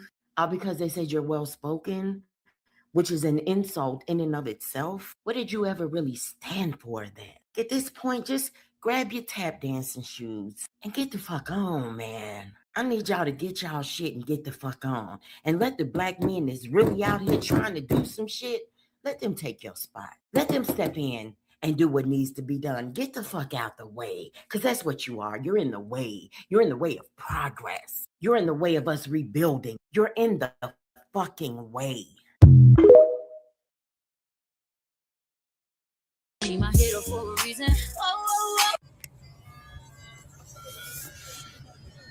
Boys, Yeah. do you guys know what a period is? Yeah. Yeah. What is it? It's when a girl. It's when a girl grow vagina boobs. Okay. Is that correct, Ross? Huh? Is that correct? Well, kind of. It's when every month when a girl doesn't get pregnant, their vagina bleeds because her egg didn't get fertilizer. Fertilized. Fertilized or whatever it's called. Yeah. That's what I know. Okay, that's correct. Is it gross? No, not really. It's nature. It's nature. Yeah. Mom, What do you know? What do you know about periods, Raiden? Anything? like, your vagina bleeds because their egg doesn't get fertilized. Mm-hmm. So they have to. I believe the children are the future. Teach them well and let them lead the way. They have to wear diapers so they don't bleed out. Show them all the beauty. Is it gross, race, or no? It is?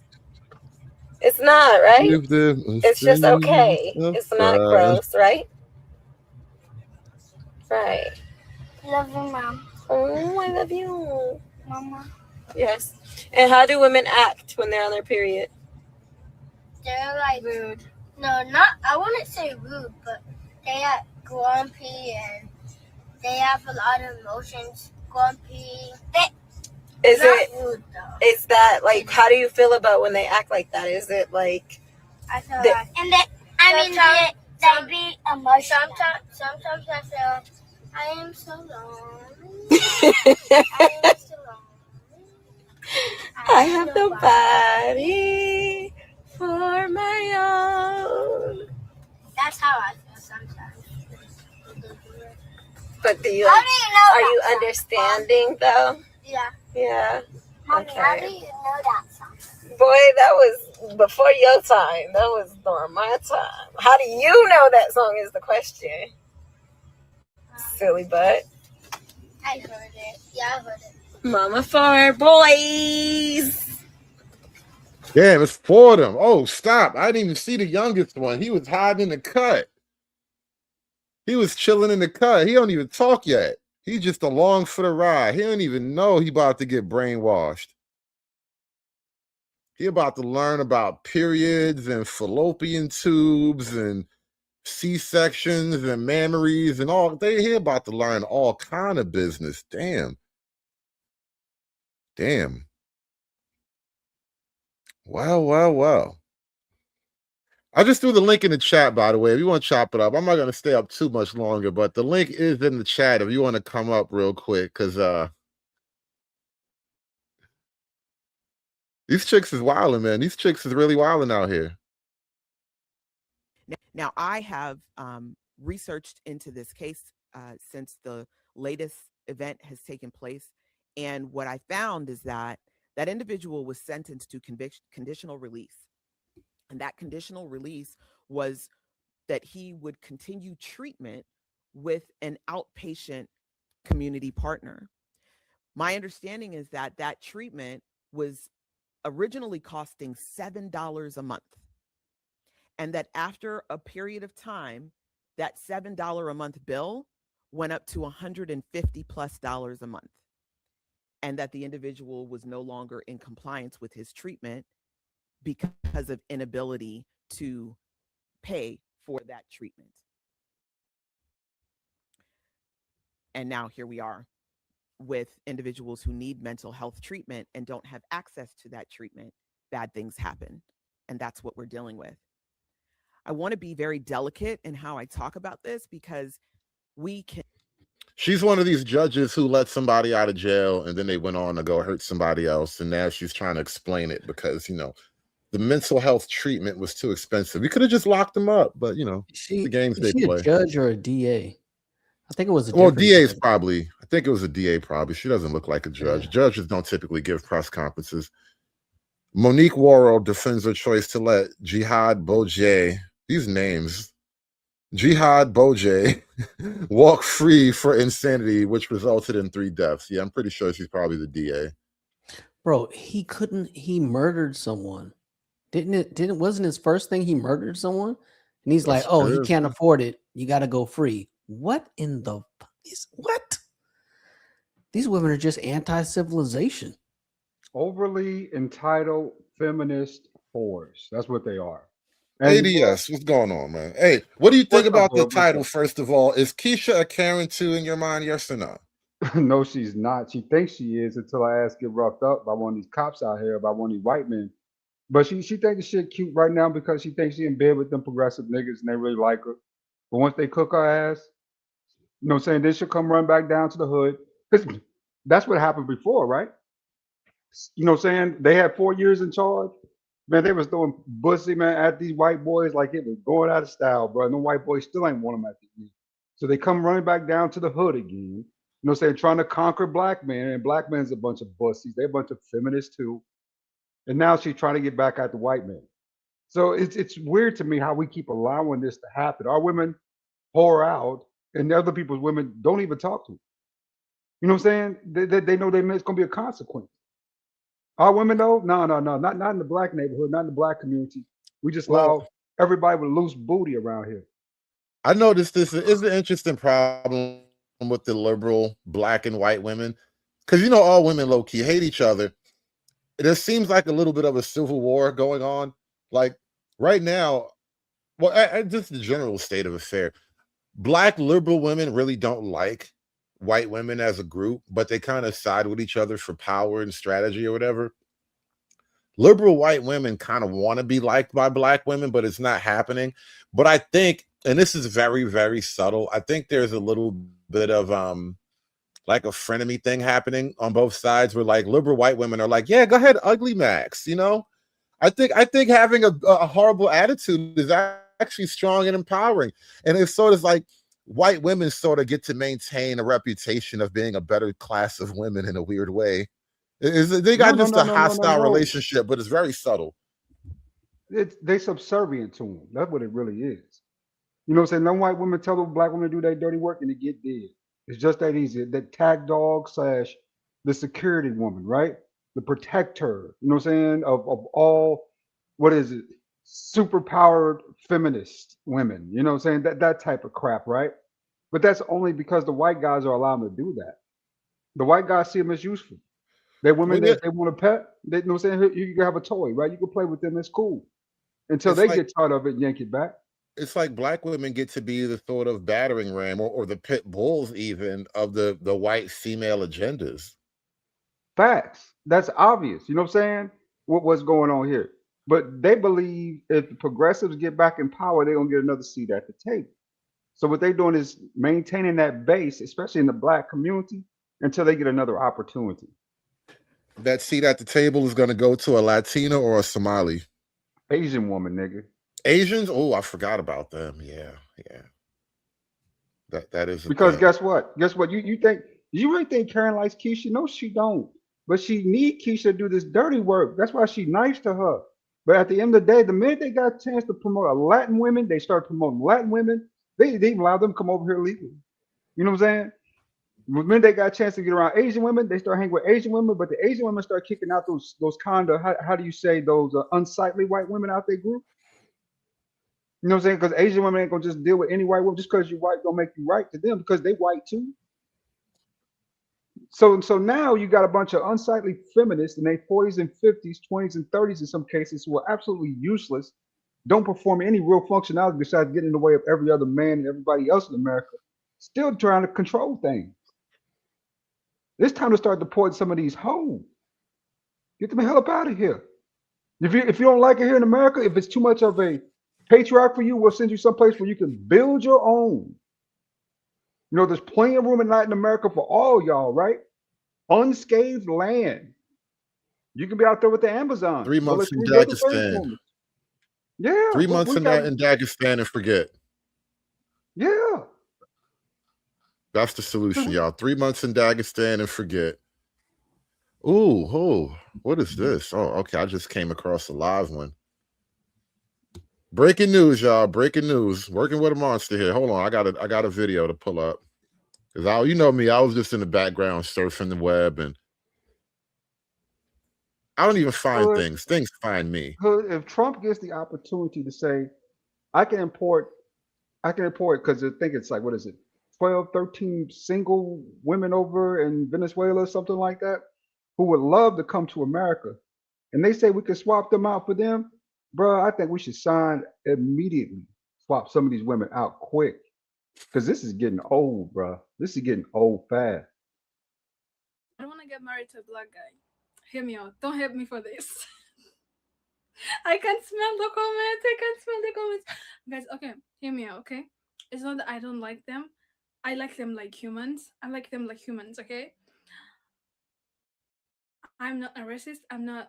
No, I'm Okay, not. that was weird. I like them like humans that's a line. What she That doing is is a line. she's trying to back it down, right?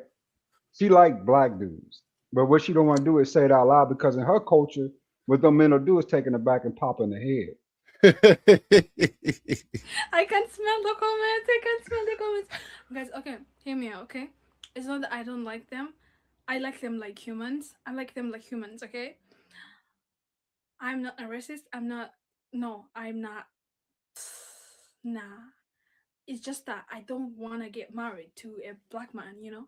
My type is Asian guys, white guys, Arab guys, and light skinned guys. Okay, maybe you can be mixed. Yeah. Let's go. Look. Soon as you heard you could cross the finish line, you forgave her sins, nigga. Oh, I hate you niggas, bro. I hate you niggas. I swear to God. I forgive anything. I Sexual forgive anything. access. But I know the truth that she lying. She like black guys. She don't really like them dudes like that. This is just her trying to placate, you know what I'm saying? So her people Nigga, won't give up. you heard light skin and you was like, yeah. And plus let's put it out here. Brittany, you can back me up on this if you want. If I'm wrong, you tell me I'm wrong, right? But the word race came from a daggone scientist in the year 1200 when the Muslims conquered Jerusalem, right? It became prominent during the slave trade. You know why they call it race? Because it was racing to get niggas from Africa back over to Europe, Britain, and other continents. That sounds like a little bit of technology. I just got hit right there. Google Nigga it, did the bro. technology on me. Google I it. do technology when I hear it, man. Y'all think, Google it. Google it. I just laid something on your head. Google it. I know, bro. Niggas over here trying to kick knowledge and shit, man. And this is the funny thing. Most people don't even realize that your nationality is more important than your race because you keep playing up race, though. People ignore your nationality and treat you just like you asked to be treated. Well, I tend to agree with that. Nationality is a better group identifier, really. And stuff like that. But honestly, to be honest, I don't want to get married to a black man and whatever, but I'm not a racist, okay? I don't hate them. I like them like humans, okay? So I hope that answers your question. Yeah. In a minute here, you're going to hear that music. Look at that. She's not allowed to like black guys. That's what you're trying to say. I get it. Yeah, she like black guys, but she's not allowed to. She know that. She know if she crossed that line, the men over there, woo, they don't mess around. They ain't like black guys. They ain't gonna be like it's cool that you brought some guy home, no saying from a whole nother country that ain't even legal. They gonna be like, okay, woo, her ass gonna come up missing. I guess they was getting smashed by everybody back in my day in San Diego. So I don't know about that. Matter of fact, and the younger Somali dudes weren't trying to holler at the Somali chicks either, honestly. No, they know better. Competition is stiff. One thing a Somali don't want to do is compete against a black guy. Especially if you're talking about when it comes to DNA and just anesthetics. He's 4'8". This dude almost 6 foot even. I mean, that's just the average black guy. You know what I'm saying? He in way better shape. He's probably more charming. And you know, niggas got slick mouths. They do. You know what I'm saying? They got oil cans for mouths. So he don't want to compete against that. I mean, if you got money, then you can, you know what I'm saying, pull that weight, right? You know what I'm saying? You can say, you know what? I ain't got to put up with this. But if you come over here, Paul, EBT, and you got to compete against a man, you know what I'm saying, who's superior DNA to yours, what are you going to do? Watch TV. Ain't nothing else you can do. She gone. And that's just that. They got something we don't have, bro. What they A got? wicked backhand. There you oh. Now, Hood, I don't condone that in any way, shape, or form, but that might have some truth to it. Behind those cameras, where ain't nobody looking, when they go home, those men there waiting quietly and patiently. He said that nigga be there in the dark. 2 or 3 o'clock in the morning with no light. Smoking a cigarette with the lights off. Just as quiet as can be, and so patient. Just sitting in that chair, just so patiently waiting. Because he knows she got to come home. And when she do, he gonna be there. Waiting with open arms.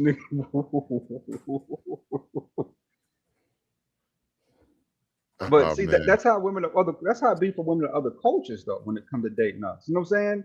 There's a reason why our women keep getting drug out and hold out, and these other women don't go for it like that. You know what I'm saying? You might get some leftovers. If you got money, you might get a couple of them, right? But ultimately, though, you know what I'm saying? You don't get like the numbers that, you know what I'm saying, they get from our groups of women, right? Well, I will say this though, and this is kind of one of the things where like the feminists have it kind of right, but not exactly in the way they mean. Patriarchy does impose on women, right? But the only way to get modern Western civilization or any functioning civilization is you kind of have to impose certain things on the women and the men as well. It's not like the men are just running out here living at their, wills, doing whatever they feel like, but you have to restrict the wild nature of the two, right? Men's wild impulse tend to be more violent, more physical. So the men who are more violent and more physical tend to wind up in jail. We don't really have a thing like that for the women. And so their wild impulses tend to be a little bit more devious, a little bit more hidden. They tend to hide their hand a lot more. And so we don't really have a kind of like counter for that right now. But in general, culture is sort of like, especially like Western cultures, any great culture that rose up, they had an order for how the men and women were to behave and to relate to one another. And over time in Western culture in particular, we've just kind of erased all those little boundaries, those invisible kind of guardrails that kept especially women in bounds, whereas we still have a lot of the guardrails that keep men in line. And we haven't really quite worked that out for modern culture yet. Well, men don't want to work it out, man. They want sexual access. There it is. I mean, no. I mean, at the end of the day, with some of this behavior, you know what I'm saying, it's being allowed for a reason because they're looking for a collapse. Right? This was a way of getting rid of black men without ever putting a hand on them. Empower their women. People don't talk about this, but the Minoan civilization, right, where women were in charge. You know what I'm saying? The Trong sisters, where women were in charge, collapsed under that leadership. Well, I mean, I don't think it's a black thing in particular. I think in terms of people wanting the country to collapse, this is definitely part of the ploy because white men are suffering the same type of problems and indignities with their women that black men go through. Like the manosphere is male; it's universally male. It's not a black thing per se. No, I disagree. When white men got tired of women getting on their nerves, when they started to get to the point where they thought they were too big for them, they checked it.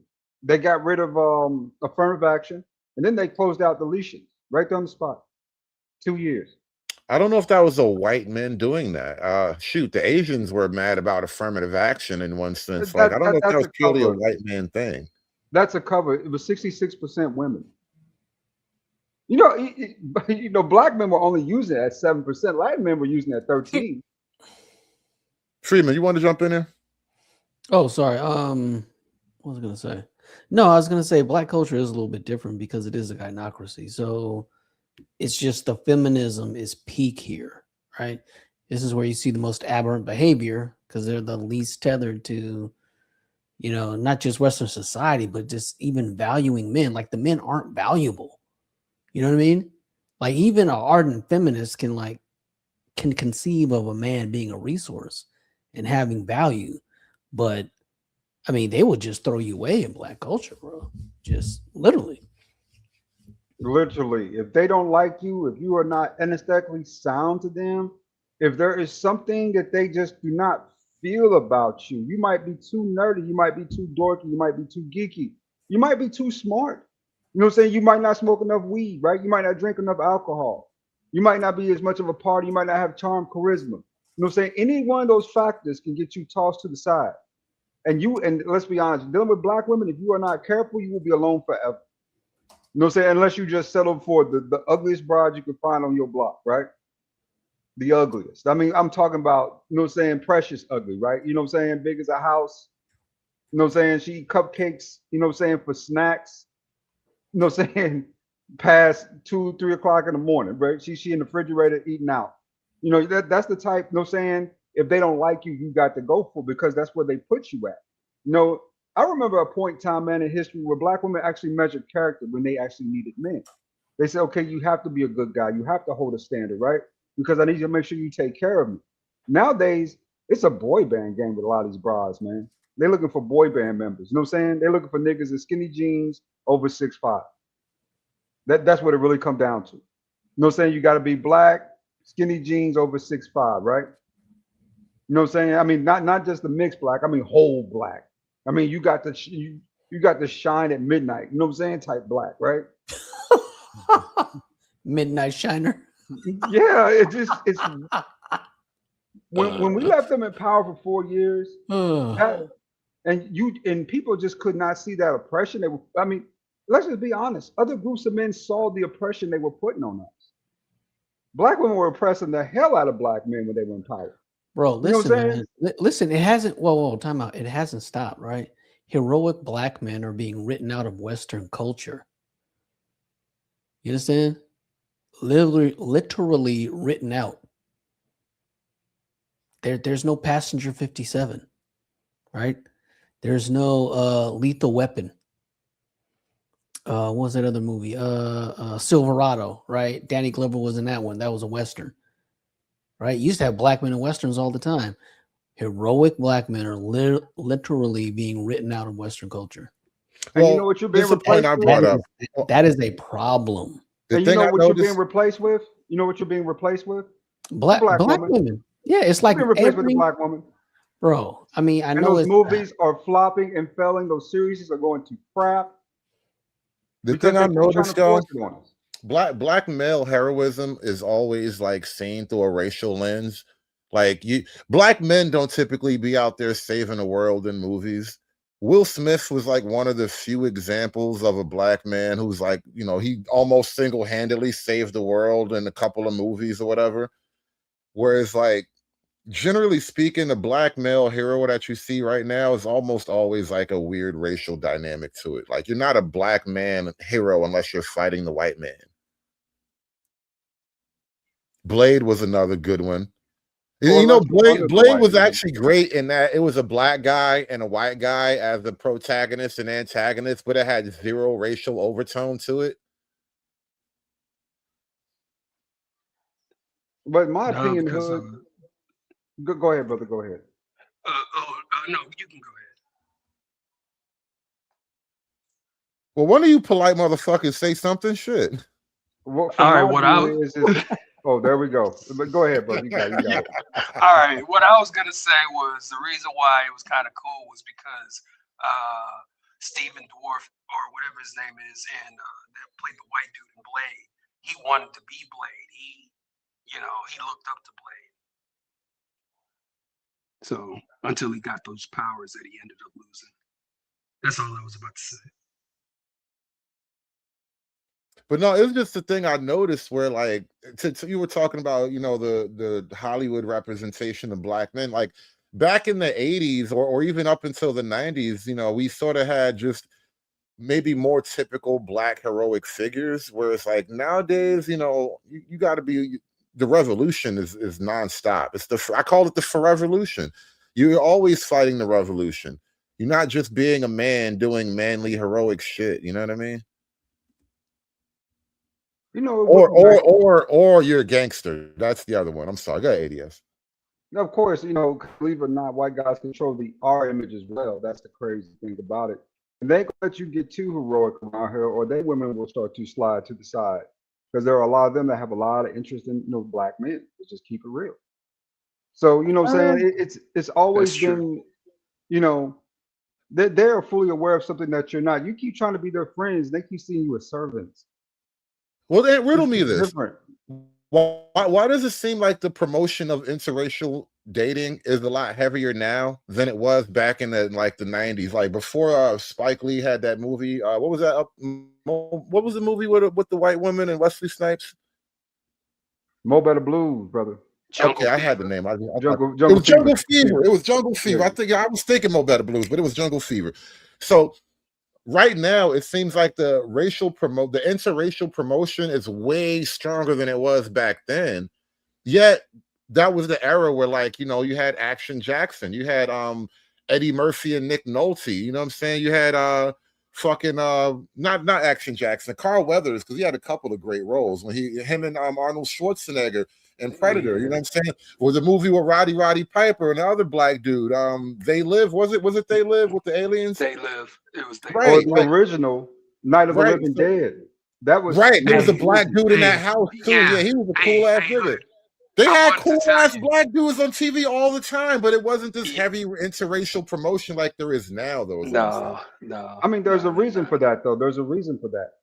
For one, their women are looking for masculine men. They're tired of those guys over there, soft and feminine, passive aggressive, using everybody else to do their dirty work. They know that if it came down to it, black men would easily stomp those dudes out. You know what I'm saying? So no, you know what I think it is? No, let me finish. There's a couple pieces to it. The second component is that white guys start dating out, right? White guys start dating. Black women kept throwing that thing at them, and white guys kept wearing it out. And white women were like, "Hey, you know what I'm saying? What are we waiting for? You know what I'm saying? You sliding over there. I like him. You like her. Why can't we and him be together? You all just do your thing." And then what happened was that white guys start pushing back on that. They start kicking out Keisha because they said, "You know what? My woman's more quality than you are, and I'm letting her slide with this black guy versus me being stuck with you." So that kind of moved things back into a position, right? So now you got women thinking to themselves, "Wow, I like that dude. He is cool. He's got charm, he's charisma. He's handsome, he's tall, and he's a better fit for me than the dude over here is." You know what I'm saying? That keep looking, keep staring and weird eyes, stuff like that, right? So I think regardless of the fact now, they just like, hey, because one thing about a feminist that most people don't understand, besides hard-headed black women, if you talk about a white female feminist, they like masculinity. They like it a lot. Let me jump in there now, because this is the kind of sort of a little bit of a counter to what you're saying, but I think it dovetails a little bit. I think I know where you're going, but I kind of had an idea, or I had an idea on why the sudden interracial thing, but I want to hear what you got to say. Well, one, let me just say this for my own sanity, because I know my audience, and there's a giant elephant in this room. Don't ever think Hollywood is the white man's town. It's not. That being said, I don't want to get into it, but that being said, somebody in the chat mentioned Tango and Cash. Now, Tango and Cash isn't a black-white buddy film like I was talking about back in the day, but Kurt Russell's a great point I wanted to bring up. Kurt Russell Big Trouble in Little China. Big Trouble in China. That was a great fucking movie. I love that. I watch that anytime it comes on. I watch that shit. And you know what's great about that movie? Because it was a white dude at peak white dudeness. You know what I'm saying? He was beer drinking, getting the bar fights. I'm kissing bitches in public. I don't give a fuck about nothing. He was just like, he was just sort of that 1980s epitome of the white male swagger. And Hollywood doesn't do that anymore. And so and not only does Hollywood really shy away from that now, women don't really seem to look at that figure. Like they've kind of shied women away from that. They've kind of convinced women that figure of a white man is bad. But in reality, they kind of play up that archetype for like black men. Black men still on TV because somebody has to be the swagger guy, and this is why you get that weird ethnic replacement of black and white characters. And so Hollywood is definitely fucking with the national psyche of people by kind of promoting one group of people and changing the image of one group of people over another. And so when you look back over time, it's a subtle shift, but yeah, I do think there's some truth in that, where like that kind of Kurt Russell, Big Trouble in Little Chinatown white guy, he's not the popular hero figure in movies like that anymore. Like you Or got to be like Escape from L.A. The Kurt Russell that. from Escape. Same shit. You know what I mean? And he's not the only one, because it look fucking Stallone and Cobra. Yeah. Did you see Stallone and Cobra take the pizza out the freezer and cut that shit up with a pair of scissors?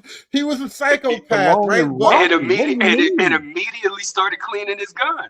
Yeah, like he took his gun cleaning equipment out the fridge. Like he's like peak. I mean, Stallone has so many you know what I'm movies, though, saying? man. Yeah, I mean, we talking about man. Rocky, First Blood, Rambo, bro. Oh man, First Blood was amazing. Right. And it's like It was Hollywood, it's like Hollywood intentionally doesn't want to do that. And so I think that does have an effect on how like people look at each other in society. You know, the dudes are kind of craving for that shit and they'll get beat down when they express it. But the women want that shit, even though they don't say it, which is why they got this weird thing of trying to go fuck black guys at protests and shit like that. Yeah. Anyway, They crave masculinity. They crave. Hey, but They want it. Here's the thing. Here's the thing. Whoever has the will to power wins. Yeah. That's it. And Western men lost the will to power. I mean, and Yeah, I it think doesn't that's get true. any more. It doesn't get any more complicated than that. And that's Women are- across the board, black, white, whatever. Women will want the criminal or the barbarian. If you are neither, then you are ignoble. If you aren't a barbarian, you are ignoble. Period. So, So that's so where if you're it comes Ralph down to. Macchio, right? So Ralph Macchio. So I am the man who will fight for your honor. That dude gets snubbed No. out, right? Yeah, no. And the He movies, had that's another terrible thing. That's women another thing. problems. Hollywood has convinced the majority of men that women believe in male nobility. Say that again. Hollywood has convinced the majority of men that women believe in male nobility, as in they're desirous of it, like that Ralph Macchio, I will fight for your honor. You know what was a really, really fascinating thing for me as a kid? And I couldn't quite grasp it as deep as I get it now, because, you know, life has to kick in. There was a movie a long time ago. It was like a cult classic movie, The Last American Virgin. You guys familiar with this movie? No, sir. No. I am not. Oh. Revenge of the Nerds is as far as I go down that rabbit hole. Total white suburbia 80s movie, right? Because, you know, I was in white suburbia at that time too. So anyway, teenage white kids, high school, like, you know, wealthier type of upper middle class, you know, like that. Anyway. So these white kids, one kid likes a girl, the girl likes a jock, right? The nerd likes a cute girl, the cute girl likes a jock, right? So the cute girl is after the jock the first half of the movie. The nerd is after her. It's not working out right. The cute girl gets pregnant. And she gets pregnant right before like winter break, I think it was, because it was like a plot twist. So like everybody goes away for the winter because they were all rich and they went away skiing or some shit like that. The girl's pregnant. She can't go. Plus, I don't think she's rich anyway. So the guy that liked her, nigga, sold his stereo. You know how expensive stereos were back? A stereo was like a sign of excessive wealth back in the late 70s, early 80s. Like the fact that he pawned all of his stereo equipment to buy this girl's abortion, right? Spent the whole time during the winter break getting to know her, you know, doing all the soft romantic things. But mind you, she's pregnant and she just had the abortion. So he never hit, by the way. I don't think he ever hit. He was the last American virgin. That was the point of the movie. Winter break is over. All You the sure kids that are wasn't back. Elephant Man? No, this wasn't Elephant Man. It's called The Last American Virgin, and it's not an adult Okay. film. Elephant Man. Don't let the title take you in the wrong direction. It's not an adult film. But anyway, so winter break is over. All the kids come back from their ski trip or whatever, right? Guess who's back in school now? The hot jock dude that she's after. And you know what she does? She goes and fucks him again, because that's the nature of woman. I mean, people don't understand. It's really simple with women, That's right? pretty sad. You know what I'm saying? We put these flowers and roses on them because they're feminine nature and you know what I'm saying they're nourishers and all this other crap, right? But in reality that they're just still animals with souls in a lot of cases.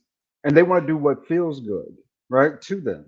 If you can give them a good shucking, you know what I'm saying, you know what I'm saying, a lot of women, you know what I'm saying, stick around just for that. You know what I'm saying? That's why you got a lot of dudes who ain't gotta work. You know what I'm saying? That's why you got a lot of dudes who do, they say abuse them, right? He's physically violent and abusive and shit. And every once in a while, she'll come through a pick a fight too because she needs a good shucking. Just for that one thing alone, they will keep you around for years on end, you know what I'm saying, until you get rid of them. If you can hit it right consistently, believe it or not, that woman may never leave you. They're worse than we are about it because they get emotionally attached. We get attached to the feeling. Women get their emotional with them once you hit it, especially a couple times. You know, so it's very easy to see that, man. Women just want to feel good in most cases. If you can make them feel good, you got, you know what I'm saying, you got a legit shot. Put it that way. You just know how to make them feel good. And people say, oh, you know, it's the other stuff too. No, it's not really. It's not. If you hit it right a couple times, she's gonna be far more tolerant of you than if you don't. It's just that simple. These things Hollywood doesn't typically express in their movies. That's why I remember that movie Last American Virgin, because it was like a real sort of like oddly red pill movie for something that came out so long ago. But you know, every now and then Hollywood will slip one in there on you. You gotta be paying attention. But I had a clip Yeah. queued up for the longest. Let me see what this chick's talking about. This is about the protesting again. You know, woke black women, remember? Do you think it's a coincidence that deportations are Hood, happening all across the country, but it's only in hood, Minnesota where we see hood, this hood. level Stop of the chaos? stop the video. Yeah. I done hit chicks. We didn't even speak the same language just because I knew how to hit it and kept hitting it for months. Damn. We didn't speak the same language. I couldn't understand the words she was saying. She couldn't understand. Only thing I would say is, well, I won't even say it because you know what I'm saying, because no. But we didn't speak the same language, bro. I mean, she literally didn't know nothing but 3 words, 4 words in English. I didn't know nothing but 4 words of her language. And let me tell you, Those words were me so horny. No, I'm gonna stop. the hood. The first time I met her, we was up over her friend's house, Listen, right? we're not trading war stories up here tonight. We're not about to trade war Okay. stories, man. I know. Do I'll you think it's queue a up mine. coincidence that deportations are happening all across the country, but it's only in Minnesota where we see this level of chaos? Is it also a coincidence that it's the same state, same leadership that has this massive fraud scandal? Why aren't we seeing this type of chaos in other cities and states? Oh, I had her wrong. It's not a woke Okay. chick. What's the common denominator? It's leadership, right? You see Jacob Fry, you see Tim Walz. They keep going out. What are they telling their base? Go out there, follow ICE, obstruct, record them, use your bodies, use your cars, whatever you need to do, stop them. Jacob Fry said, get the F out, ICE. So why? You know, that's one thing that really does shock me about this whole ICE thing that's happening lately. It's not pulling in as many black people as they would like to. Even the woke black women are kind of on the sidelines. Like most of them are like, nah, I'm good. Because ain't no black men. The black men ain't going out there. So the black that we date protection. They know it. They know we ain't out there. They really gonna have to fight them ICE people by themselves, and they don't know. They Well, know better than remember, that. these people they need it to be somebody that's of the oppressed status. That way they can kind of like worship and idolize them. So if it's just another white, white man, I mean, they've been told that white people need to get extinct for a long time now. So it's very hard for them to go back and talk about all lives matter. Too far gone.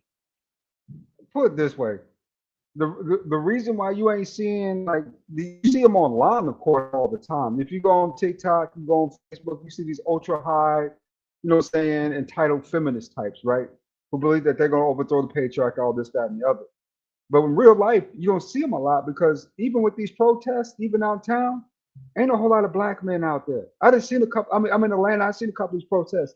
You had a bunch of white women and put it unsightly white women out there. They weren't even the pretty ones, right? Bunch of unsightly women out there You know what I'm saying? Trying to, stand up for folks, whatever, whatnot, right? But you didn't see, you know what I'm saying? Once I saw there wasn't no black men out there, I saw a couple black women out there with, signs, whatever. But boy, they made sure they stayed to the side because they Not know if I had no black men out there, they are unprotected. No folks ain't going to defend them if them people come at them. Ain't I think nobody it's going to get in the way. I think it's the other way around, ADS, because I remember back when Trump won, a lot of videos are going around at the time with black women in particular saying, you know what, we're good now. We're not coming out, we're not protesting, we're not supporting, we're not doing all these things no more. Y'all got it. And true to form, black women have not been showing up to the No Kings rally, all these immigrant things. And part of it is, this immigrant stuff kind of does tear the black politics in half. But also is because a lot of women aren't showing up, I think that's the reason why a lot of the men aren't showing up. The women are No, the draw for the men. no. It's that they're not in power. That's what it really comes down to. See, black women aren't dumb. They're not stupid. They will challenge you. Really? When it comes to power and control politics, they had 50 years of practice on us, controlling these homes, controlling black men. They know once that power dynamic shifts, they no longer have that same say so or influence at that point. So what they tend to I don't do know. is I don't know if they know that though. that they do. They're very aware of that. That's why you hear them talk this trash online, but not in real life. Something already asked what is it, 600,000 of them. They right now, they hiding kind of underneath the table. You know what I'm saying? They really don't want no trouble like that because they know they ain't got no course of action besides to suffer. Now, if you had a bunch Yeah. of black men out there, they would turn on us immediately. Put that, it would be immediate on sight, bro. They would turn on us because what they're really looking for is favor with these other cultures of men. They've been trying to get rid of us now for the last 20, 30 years. They've been trying to kick us out, but nobody else will accept them. So now we got to deal with the ultra entitled feminist who's talking about 4B, which is all a lie because they're sleeping with men. They're just not sleeping with, so you know what I'm saying, just with us in general, right? But these other groups of men are still hitting that thing, ain't marrying them. Then they coming back with these babies. So that's evidence of that. It's really always been a play for white favor and white power with them because what they see is us holding them back, right? You know what I'm saying? These black men, if I wouldn't associate with these black guys, I could be so much better off. No, you wouldn't be because they don't like you either. They just use you and you. They don't understand that we really are the reason why all this is going on. We're the reason because white man clearly sees if I give this black man, put it this way, how you think you got a bunch of impoverished ghetto people with guns who literally took over America by influence. You think the white man did not see that 20, 30 years when you were slipping up with his little girls, with his wife? Don't say when you slipping up with his women. He watched the whole time and he didn't like the swap because he didn't want to be with black women. I don't know. I'm not really into this this idea that the white man has this collective You team see that that they woman all right work there? for. That's a Hey, hey, beautiful woman there. And guess hey, what? These Hood. Can I? women know the truth.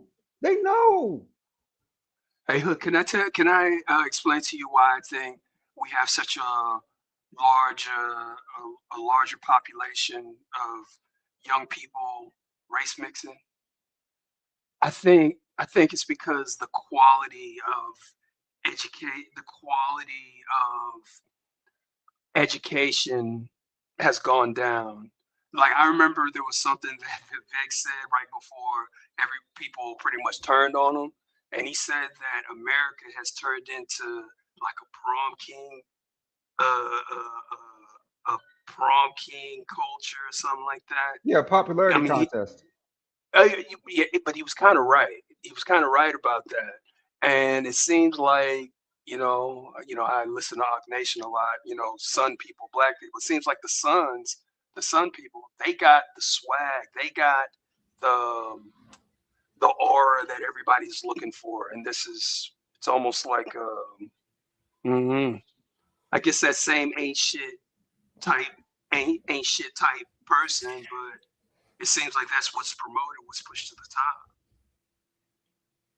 So No, they're just winning out on the masculinity piece of it. Women, like I think your brother mentioned it earlier. Women like a tad bit of barbarian in their man. They like a man, if it come down to it, they know he's ready to fight. They like a man who's willing to put hands on another man if it come down to it. And they don't see that in this other group of men. I mean, let's just keep it real. For the latest craze, what was it? Not this, the summer before last, before the, when Biden was in office, that was the latest big craze down in Atlanta. I saw more little Negroes around here wearing mini skirts and halter tops. I literally saw that in downtown Atlanta. I saw more than, I mean, bruh, I was like, are you in downtown Atlanta? Come on. Right. bruh, I was like, wow, what's going on with all these Negroes up in here? Then you got the red dress competition in Louisiana. Women are craving masculinity. They want somebody to help put them in line. And But then I guess think what? another thing. Oh, God.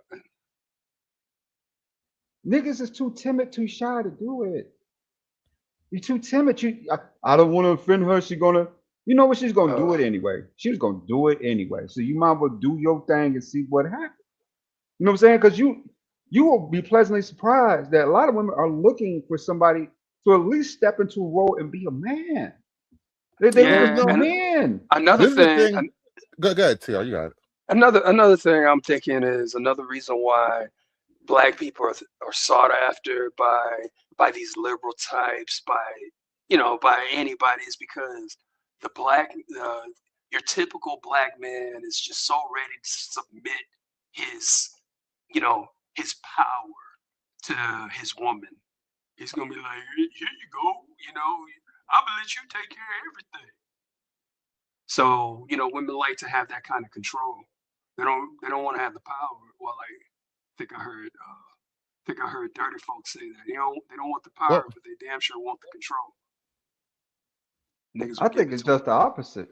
I think when they come around us, they like getting checked. These women, somewhere in their soul, they feel like what they are doing is wrong, and somebody need to say something, but no one's saying anything. So just like ADS, children, that was exactly what I was trying to get up. I was trying to bring that point up just now. And it's the thing I noticed, because you and I have sort of been on different panels at this point arguing about shit. And there's been women on the panels, and we get the bad guy label or whatever. But here's the thing I realized. You always agreeing with their bullshit is just simply not interesting. What it's gonna do is your cock is gonna fall off and you're gonna have a whole pussy between your legs. That's how they're gonna view you. Eventually, if you're not willing to be the villain, you don't deserve to be the hero.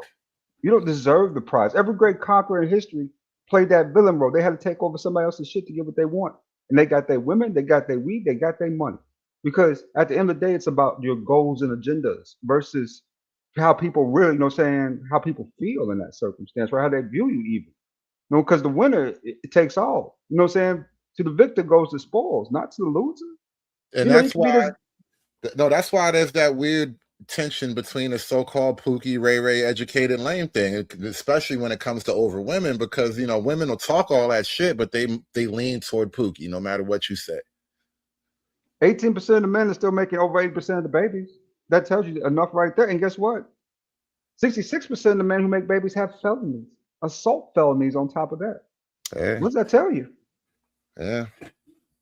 Anyway, let me get to this last video. I want to share this video before we wrap the show up. The Democratic Party, they promote Black women, particularly if she's a lesbian. They promote Black women who are not even qualified. We have seen with the diversity, equity, and inclusion, which is really racism, which is really saying, well, Black people just aren't, they're not smart enough, so we have to give them handouts. And you're pushing Black women who are not qualified. Dr. Claudine Gay of Harvard. Now the head of diversity at Harvard is also accused, if I have it correctly, of plagiarism. And we'll get to Fannie Willis, who was elected as a DA in Fulton County, Georgia, primarily because she's Black, in my opinion. And we've seen case after case. But the Black man, where is he? That's done deliberately. And it started really in the 60s, where the Democrats pushed policy, right, that said to women, particularly Black women, you don't need a man in the home. We'll give you more money if you're single. They're promoting Black women and want Black men to be down here. And I think Black men sense that. And they know that Trump relates to them. They relate to Trump very well. Barack Obama was a plant. He did nothing for the black community. Did he ever come back to Chicago with as much pride? He You didn't don't care. understand the story of That gave Obama rise like to that. Trump because Trump Stop this actually video real listens to quick for us. me. He Let me actually explain cares. something. Barack Let me Obama didn't explain give a something. damn. He should have never been elected. Obama didn't start off that way. Obama came from a single mother home. The brother was exceptional and extraordinary. He had a little bit tinge of the sweetness in his blood, but that wasn't saying something that was relevant at the time. What happens is that progressives got so deep in his pockets that they began to control a sitting president and now a former president. Do you think he's saying all these things just because he want to say them? Obama would rather just go away and not be heard again. He has me true. If wasn't no I think money he has a involved, lot of faith in Obama, bro. I think Obama is exactly what he's always been. We just didn't want to believe it. I think Yeah, that that's they true. got so deep in his pockets that at the end of the day, because believe it or not, Obama's almost worth what is it, $1 billion now too. Isn't that a bit suspicious? Yeah, they paying him. Wait. He's worth $1 billion? How? No, he's almost up there in assets. That was reading a couple of days ago. Over the last 8 or 9 years, Probably because he's a Bush. he charges $2 million a speech. The man's done over 100 speeches and almost 300 appearances. He just hasn't done them a whole lot publicly. That's the difference, which makes you wonder even more what they telling him behind closed doors, right? And right now, if they're just paying him because he's not a sitting president, so if they're just paying him for his services, he can really rack up. We talking about $10-15 million a pop. Just for Obama's name to be someplace. Speaking fees sound like a great way to launder money for people at a certain level. There you go. I agree.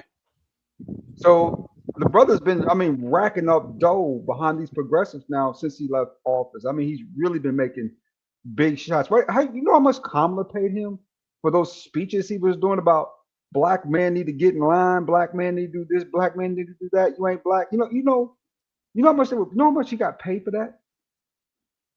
Almost $100 million. Brother. Before he was elected in 2000, he got elected in 2008. My mother sent, may God rest her soul, letters to black churches warning them about Barack Obama, saying he was so ungodly. I said, Mom, that's harsh. She wrote it anyway. And everything my mother said, may God rest her soul, was right. He hates this country, but he wants to live off the fat of the land. Like the founders of Black Lives Matter, they don't give a damn about black people. They didn't have to spend one dime to help build a black business. But these lesbians, they bought homes in predominantly white neighborhoods. See, they say they hate capitalism, but they love to use us and live off of capitalism while they spout an anti-God, anti-America rhetoric. Preach, sister. Shout out to Big Mama. Big Mama knows, y'all. Big Mama knows. Yeah. Right. Need that Coming to America clip. You ain't lying. Yeah, you ain't lying. All right. It looks like we're gonna have a Sam Darnold Super Bowl. Okay. Yeah, I know. I seen that. Hey man, Yeah, Sam Darnold. I had to do a Google research on him because I know him since a true freshman at US. Not even a true freshman or a red shirt, but this dude's is what young. it looks like. No. This is what it looks like when the powers that be buy a Super Bowl. There's a reason why the Chiefs look so horrible this year. The Ravens were off. All these teams that we expect to be good were no good because at the end of the day, someone sent a letter to the NFL head office and said, "Guess what? We want these people to win." More white quarterbacks. Yeah, we want to make the NFL, college football, all the dynamics that lead America because it's a microcosm white again. What? So Sports.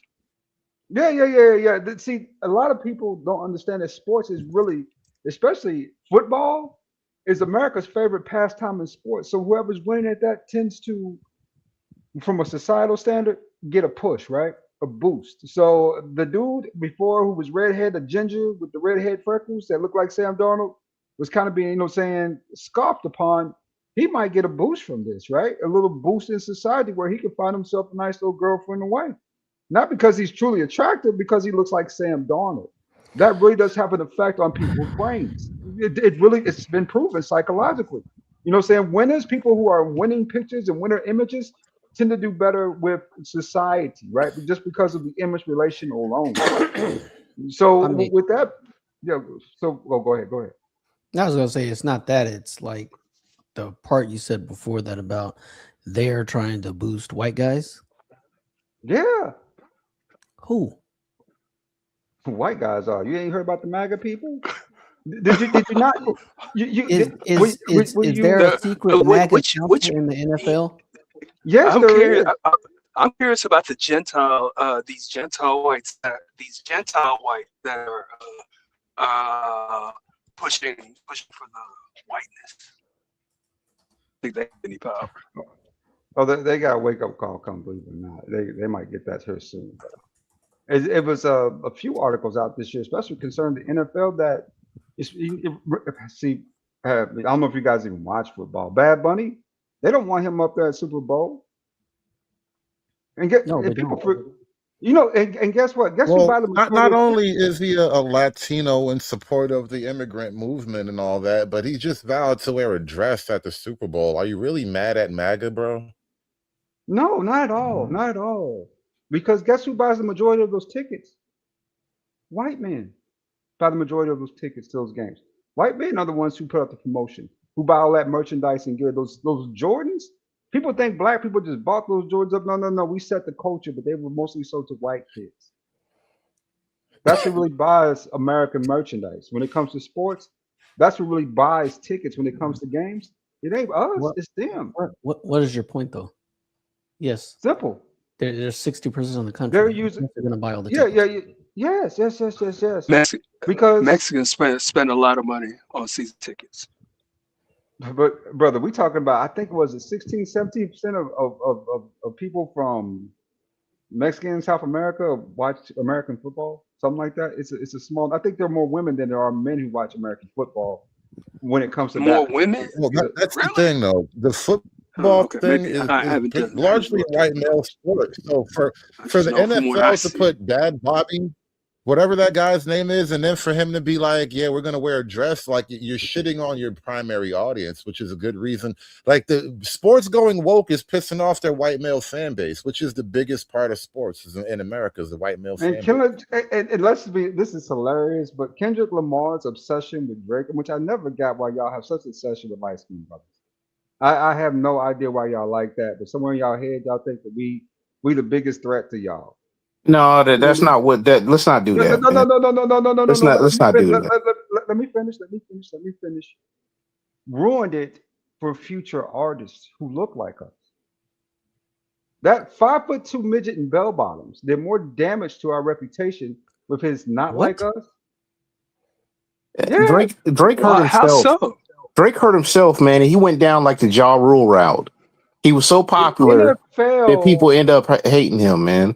Like for one, Nickelback. he hasn't even sold a quarter of the records Drake sold, and It that's doesn't. It doesn't matter though. no, no, no, no, no. Let me finish. And then you got 33% of the people who attended the Super Bowl and watched the Super Bowl last year complained about Kendrick Lamar. They didn't want to see that. Well, But yeah, yeah, because again, let me point something out to you. Kendrick Lamar is loved by the woke side of Hollywood. So all the woke hip hop fans, they love Kendrick Lamar over Drake for whatever reasons. And when they chose Kendrick Lamar for the halftime show, it was basically like a pro-black halftime. It was woke music. Niggas not feeling this woke protesty shit. Hey, also, let's not act like it Drake wasn't is just woke some like protest. hip hop saint either. He's notorious for stealing people's stuff. I don't even care. It's about the record sales and popularity. It's always in Yeah, this day and age, brother. It's not even about your original, about you being creative, about any of that stuff. You're not even about your imagination. It's not even. It's all about your promotion. It's a popularity contest. Rap has been a Oh, popularity contest for okay. the last decade. And guess which artist has had a battery in his back for like a decade? Who, Drake? Yeah. Yes. And Yes, guess what? he's had industry cosign for like 10 years. And And he black people, and guess what? He also had bar mitzvah. guess what? You know what? And only people who care about that are black people. And Makes a that's lot of sense. y'all. No. There's a reason why I said that. The way I Nobody said cares that. about that. Yeah. No. Somebody cares about that. Nobody cares about that but y'all. No. Somebody cares about it. That's why certain people get elevated the way they do because of associations. So what y'all thinking is if y'all remove Drake, then all of a sudden y'all gonna get this promotion. He's been in y'all way. No. Then it goes to somebody else. So why is Sexy Red quote unquote popular? It's because she's shoved in your face.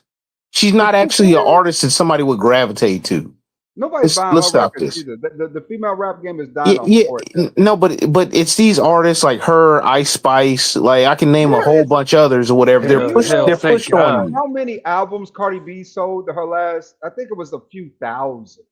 Female rap is dying a harsh death. No, but all rap is dying. Like But rap not isn't like that, charting now. Not like that, though. It's not in the top 25.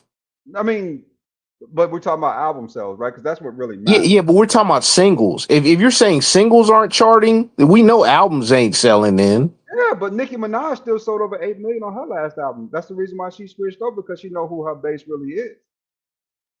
See, y'all not seeing big picture. Y'all seeing these little hip hop politics with a crappy strawberry thing. No, not really, man. Because I can go with you if you really want to go down this route. Nobody cares. I really came up because the whole Bad Bunny thing. Like the whole reason why I came up is because people are like, oh well, the audience is this and the audience is that. The thing is, a lot of these corporations and NFL is no different. They're willing to throw away the guaranteed audience or the people, the main audience, to get the new audience. That's all it is. It's a ploy to try to get new eyeballs and get new markets. They think they're going to cash in on this stuff. And it's not even really so much the woke stuff. It's just trying to get to a different demographic. They think they're going to be able to like get all this stuff. Not to mention the artist doesn't make any money off the Super Bowl. You know how they make, or directly, you know how they make money? iTunes, all this other stuff. So this is going to generate a bunch of controversy and it's going to circulate. It's going to have a whole bunch of hashtags and it's going to go all over the place, all because of people's anger. They're going to monetize. They're going to monetize your anger against you. I want you to peep something. The MAGA folks fought and got Green Day there on the ticket too. So this is last minute. They got Green Day performing with Bad Bunny supposedly, right? So I wonder how that's going to look and go. You know what I'm saying? Green Day is about 100 years old. But Green Day's also anti-orange man. They've been anti-Bush and everything else like for a long time. Yeah, but that's okay because this is who they put up there. This is who they forced on this particular ticket for the halftime performance show. Think about it. So if we got to screaming and said, you know what, we wanted, let's say, who else is a popular rap artist right now besides I mean, to me, Kendrick Lamar really isn't that popular. Drake, you know what I'm saying? I wouldn't even put. Who's another popular rap artist we can put on the ticket? Because remember, the year before they had Snoop Dogg, Dre, they had the whole entire West Coast up there on that stage, right? Which did well with audiences. People had the nostalgia and they kind of loved that. The following year, though, they brought up Kendrick Lamar, and it was one of the worst Super Bowl performances in history, they were saying. So it's about who people want to see on that ticket, on that stage, and they were able to force it within 3 weeks. But they've been talking about Bad Bunny since last summer. Bad Bunny's going to be at the Super Bowl. It's been in the news. It's going to be at the Super Bowl. It's just going to be Bad Bunny up there. No, it's not. 3 weeks out, they called it and said, "No, we not. No, we're not going if he's just him." And guess what? It's never just one artist though. No, Green Day wasn't on the ticket till 3 weeks ago. Literally. No, but like these people have known this stuff for a long time. Like it's never just one artist. It's always multiple artists. So Kendrick Lamar was up there last night. Kendrick was a headliner though. So they announced him, but who else did they didn't announce SZA was going to be on stage with him or freaking He brought SZA, right? And he brought what's her name too? What's her name? Venus Williams. I remember her too. I don't count her because she was just dancing. Well, she's still considered to be a celebrity artist of high prestige, right? Who's literally flaunting the best thing publicly. Like, look how great this is. I can still be a black woman and do what I please to do, but black man does it. It's just the opposite effect. He's a seller. No, actually, what's funny is she was crip walking, and she was ridiculed and almost like pulled out of a tournament because of the shame and all that stuff. And it's weird that you kind of do this thing, and people are pointing out, like, why would you do this when it kind of glorifies the gang culture which took your sister's life? That's a good point, but I did not see that ridicule though that you're talking about. No, I but saw it her happened being years earlier when she was still like on the circuit, so. Let me like ask you playing this. tennis. I'm confused. I'm People confused. found out what sea walking was when she did it after she won a game on a major tournament. I don't know if it was, I can't remember if it was French Open or what, which one it was. And then she faced a lot of ridicule over that. Okay. Is that before she married the guy? Way before, Yeah, way it was way Okay, before. before. so now you see the difference because when she got pissed off this last time, there was no ridicule. They No, but uplifted her she's and also not in mixed company So anymore when though. she got her white man, now can't No, nobody she tell her she nothing. no she wasn't in mixed company she is anymore. That's the thing. That's the elevated to a difference. whole new level. And then no, that's what the divestiture was doing. Like, were you listening to a little piece of the conversation I put out there earlier when I said that black women have been trying to dump white black dudes for a long time, for years? You just could never get away Yeah, with it. I do remember that. That's piece of it, and you see the difference. Now she can quit walk, and you niggas better not say nothing because you No, like, that's not that. Like, no, how no, many no, no, people no, are no, no, actually no. watching? That's They exactly it. they had a counter performance of the Super Bowl. They had like freaking was it it was like the Daily Wire put together like a deal or whatever, and like several people were doing like counter signal stuff since a lot of people stopped watching the Super Bowl halftime show. You're brother. not gonna make anybody happy, man. Brother, it's not about making anyone happy. It was a piss poor performance all Yeah, the way around. regardless, you're still not gonna make anybody happy. People It, were bitching that Rihanna was on the Super Bowl pregnant. guess what? And it was still a popular performance. Overall, it got more ratings than I think it was one of the highest rated Super Bowl Yeah, halftime but shows. if I look at it though, like objectively, it wasn't Brother, really a good performance. brother, I think you're just being obstinate now. Hey, can I No, ask a no, Can I no, ask a no. question? Like she Can she I ask a You're like being question? obstinate, if bro. you've seen a Rihanna performance, that wasn't even close to like how good one of her performances would be. She's pregnant. My Yeah, but bad. guess what? It was still one of the Uh, highest rated performances in Super Bowl history. People love that performance. Super does a Super Bowl halftime show have to be like R&B hip hop? Is that where No, No, we are now? Okay. no. You know who I'd like to see just get free reign to do a Super Bowl performance, halftime performance. The rock band Muse. They'll tear the house down. I promise you. Yeah, but it's like it's almost like a political affiliation now. You gotta know the right people to get on that Hey, stage. if we're talking about trying to get white people back watching football, they should consider putting Muse on it. Yeah, but that's not the football part. People turn away at that part.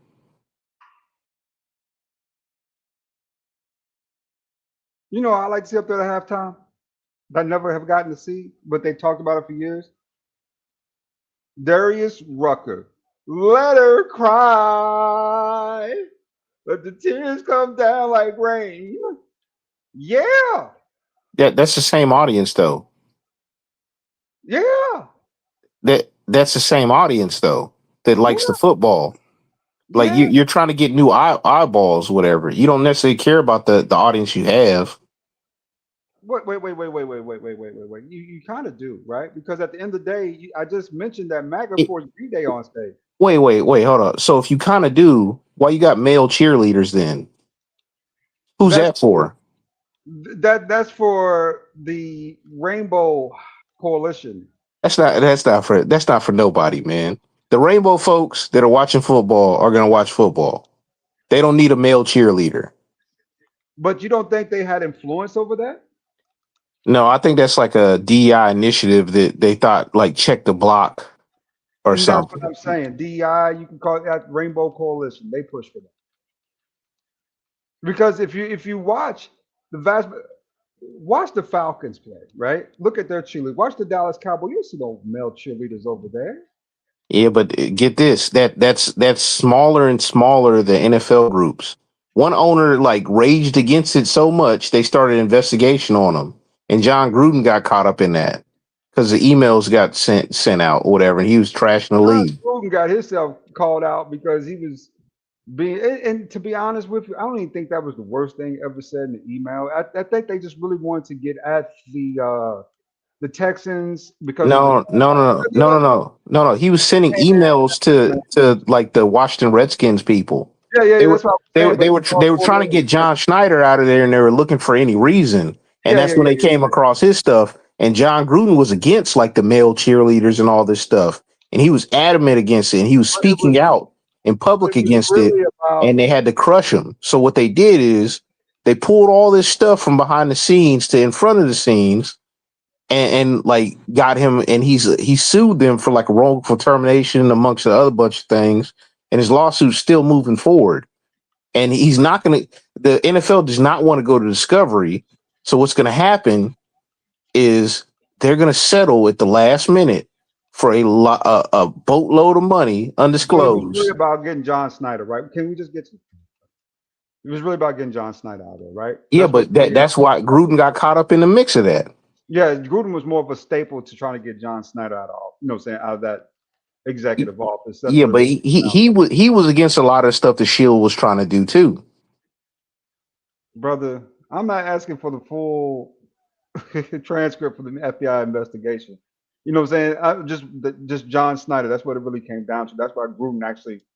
That's why the emails were so significant in that situation because of the communication with John Snyder, right, and the Texans on. No, but that wasn't directly to him though. That was talking to other people in that organization. All right, man. All right, you win.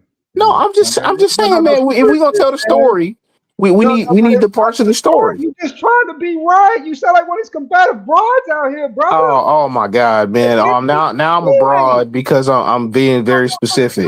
No, because you're being obstinate. You're being combative and like no. Yeah, I don't know if you know me on here, but this is what I do, man. Like I'm not being combative and I'm not being difficult. Didn't I just say that the whole reason for that happened just to get John Snyder out of office? That's all I said.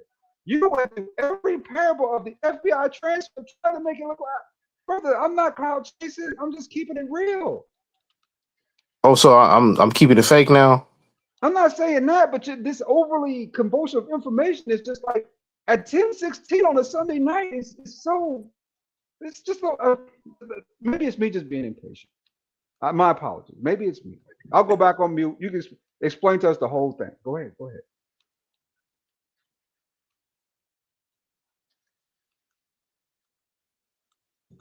There you go. That's what I thought. Hey, Hood. Wait. What do you think? What am I to explain? I explained everything I need to explain. Thank you, Hood, for having me up. I mean, hey, I'm having a good time. I don't know why people are getting competitive, but I'm just saying stuff, man. I'm not even mad or anything. I'm like, I damn. know. I get it. I mean, yeah, but I don't know. Hey, my bad for knowing specifics about certain stuff and going into great detail. My bad.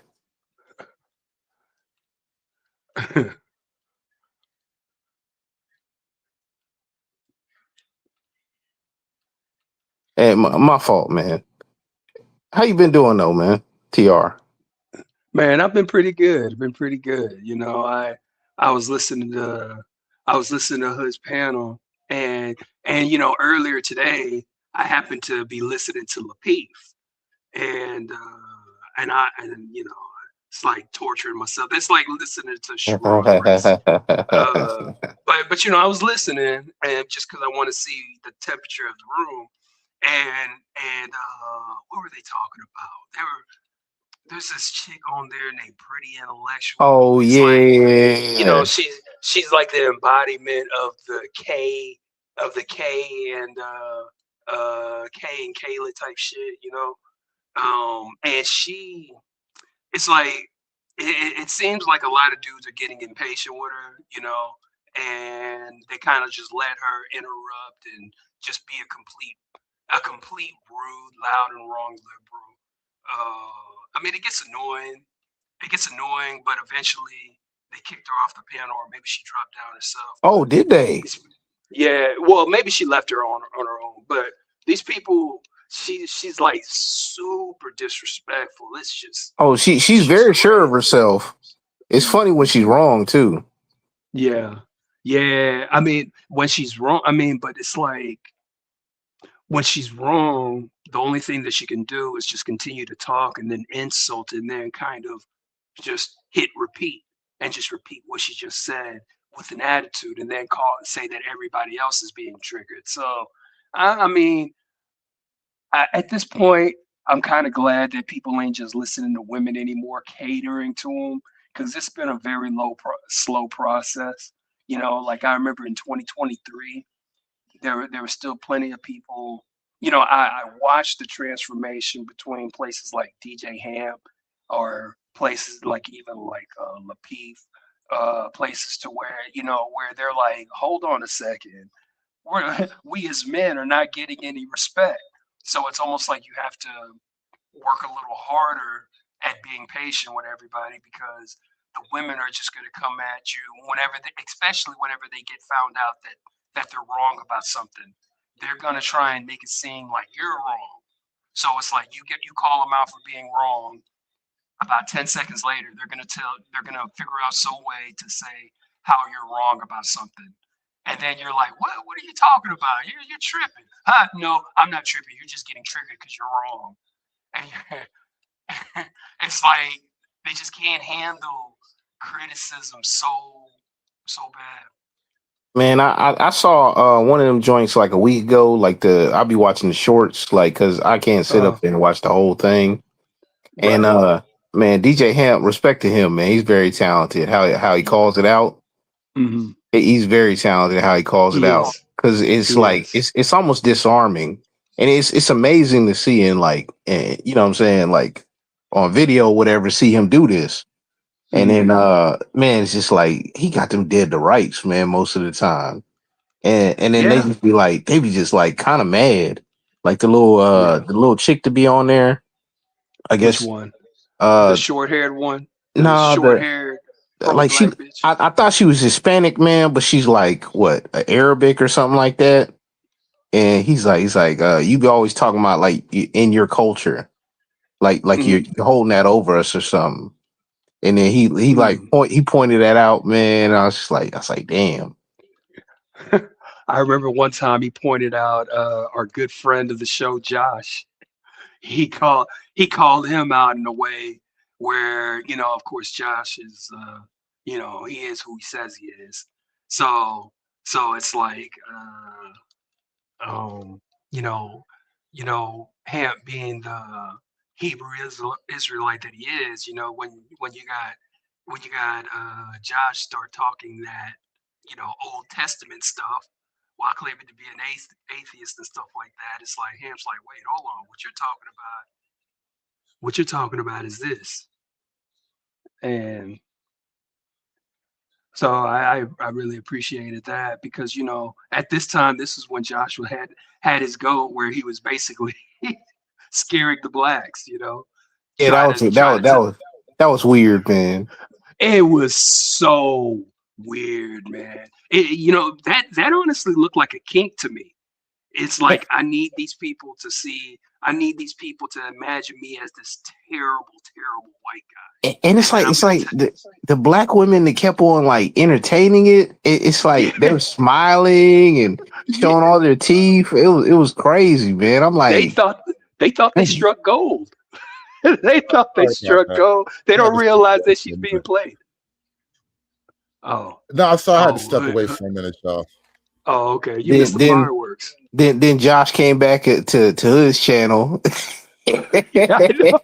I know. Possibly is the one who got the indigent one taken down, because he was the only one here. Yeah. Listen, thanks for holding it down for me for a minute. I had to go throw something in the oven real quick, but I need to put an end to this stream right now. We're gonna wrap this one up. I don't even. You said I missed some fireworks. Yeah, not fireworks. Just, you know, having simple debates that turns into, oh, like Oh, abroad. oh, Yeah. So Handmaid's Tale we shit happened. We needed hood to kind of like get us back on track and maybe de-escalate. Kind of like that one time where Rooster was on here and there was a word that he mistook. He mistook as an insult. And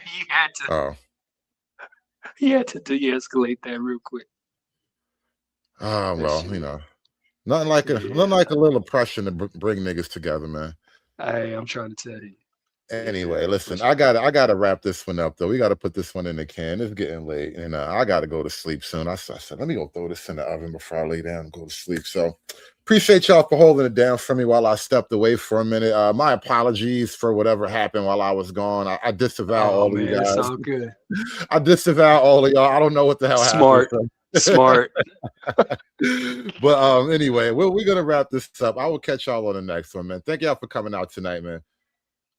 All right. Oh, shoot. Do that. I hate when that happens.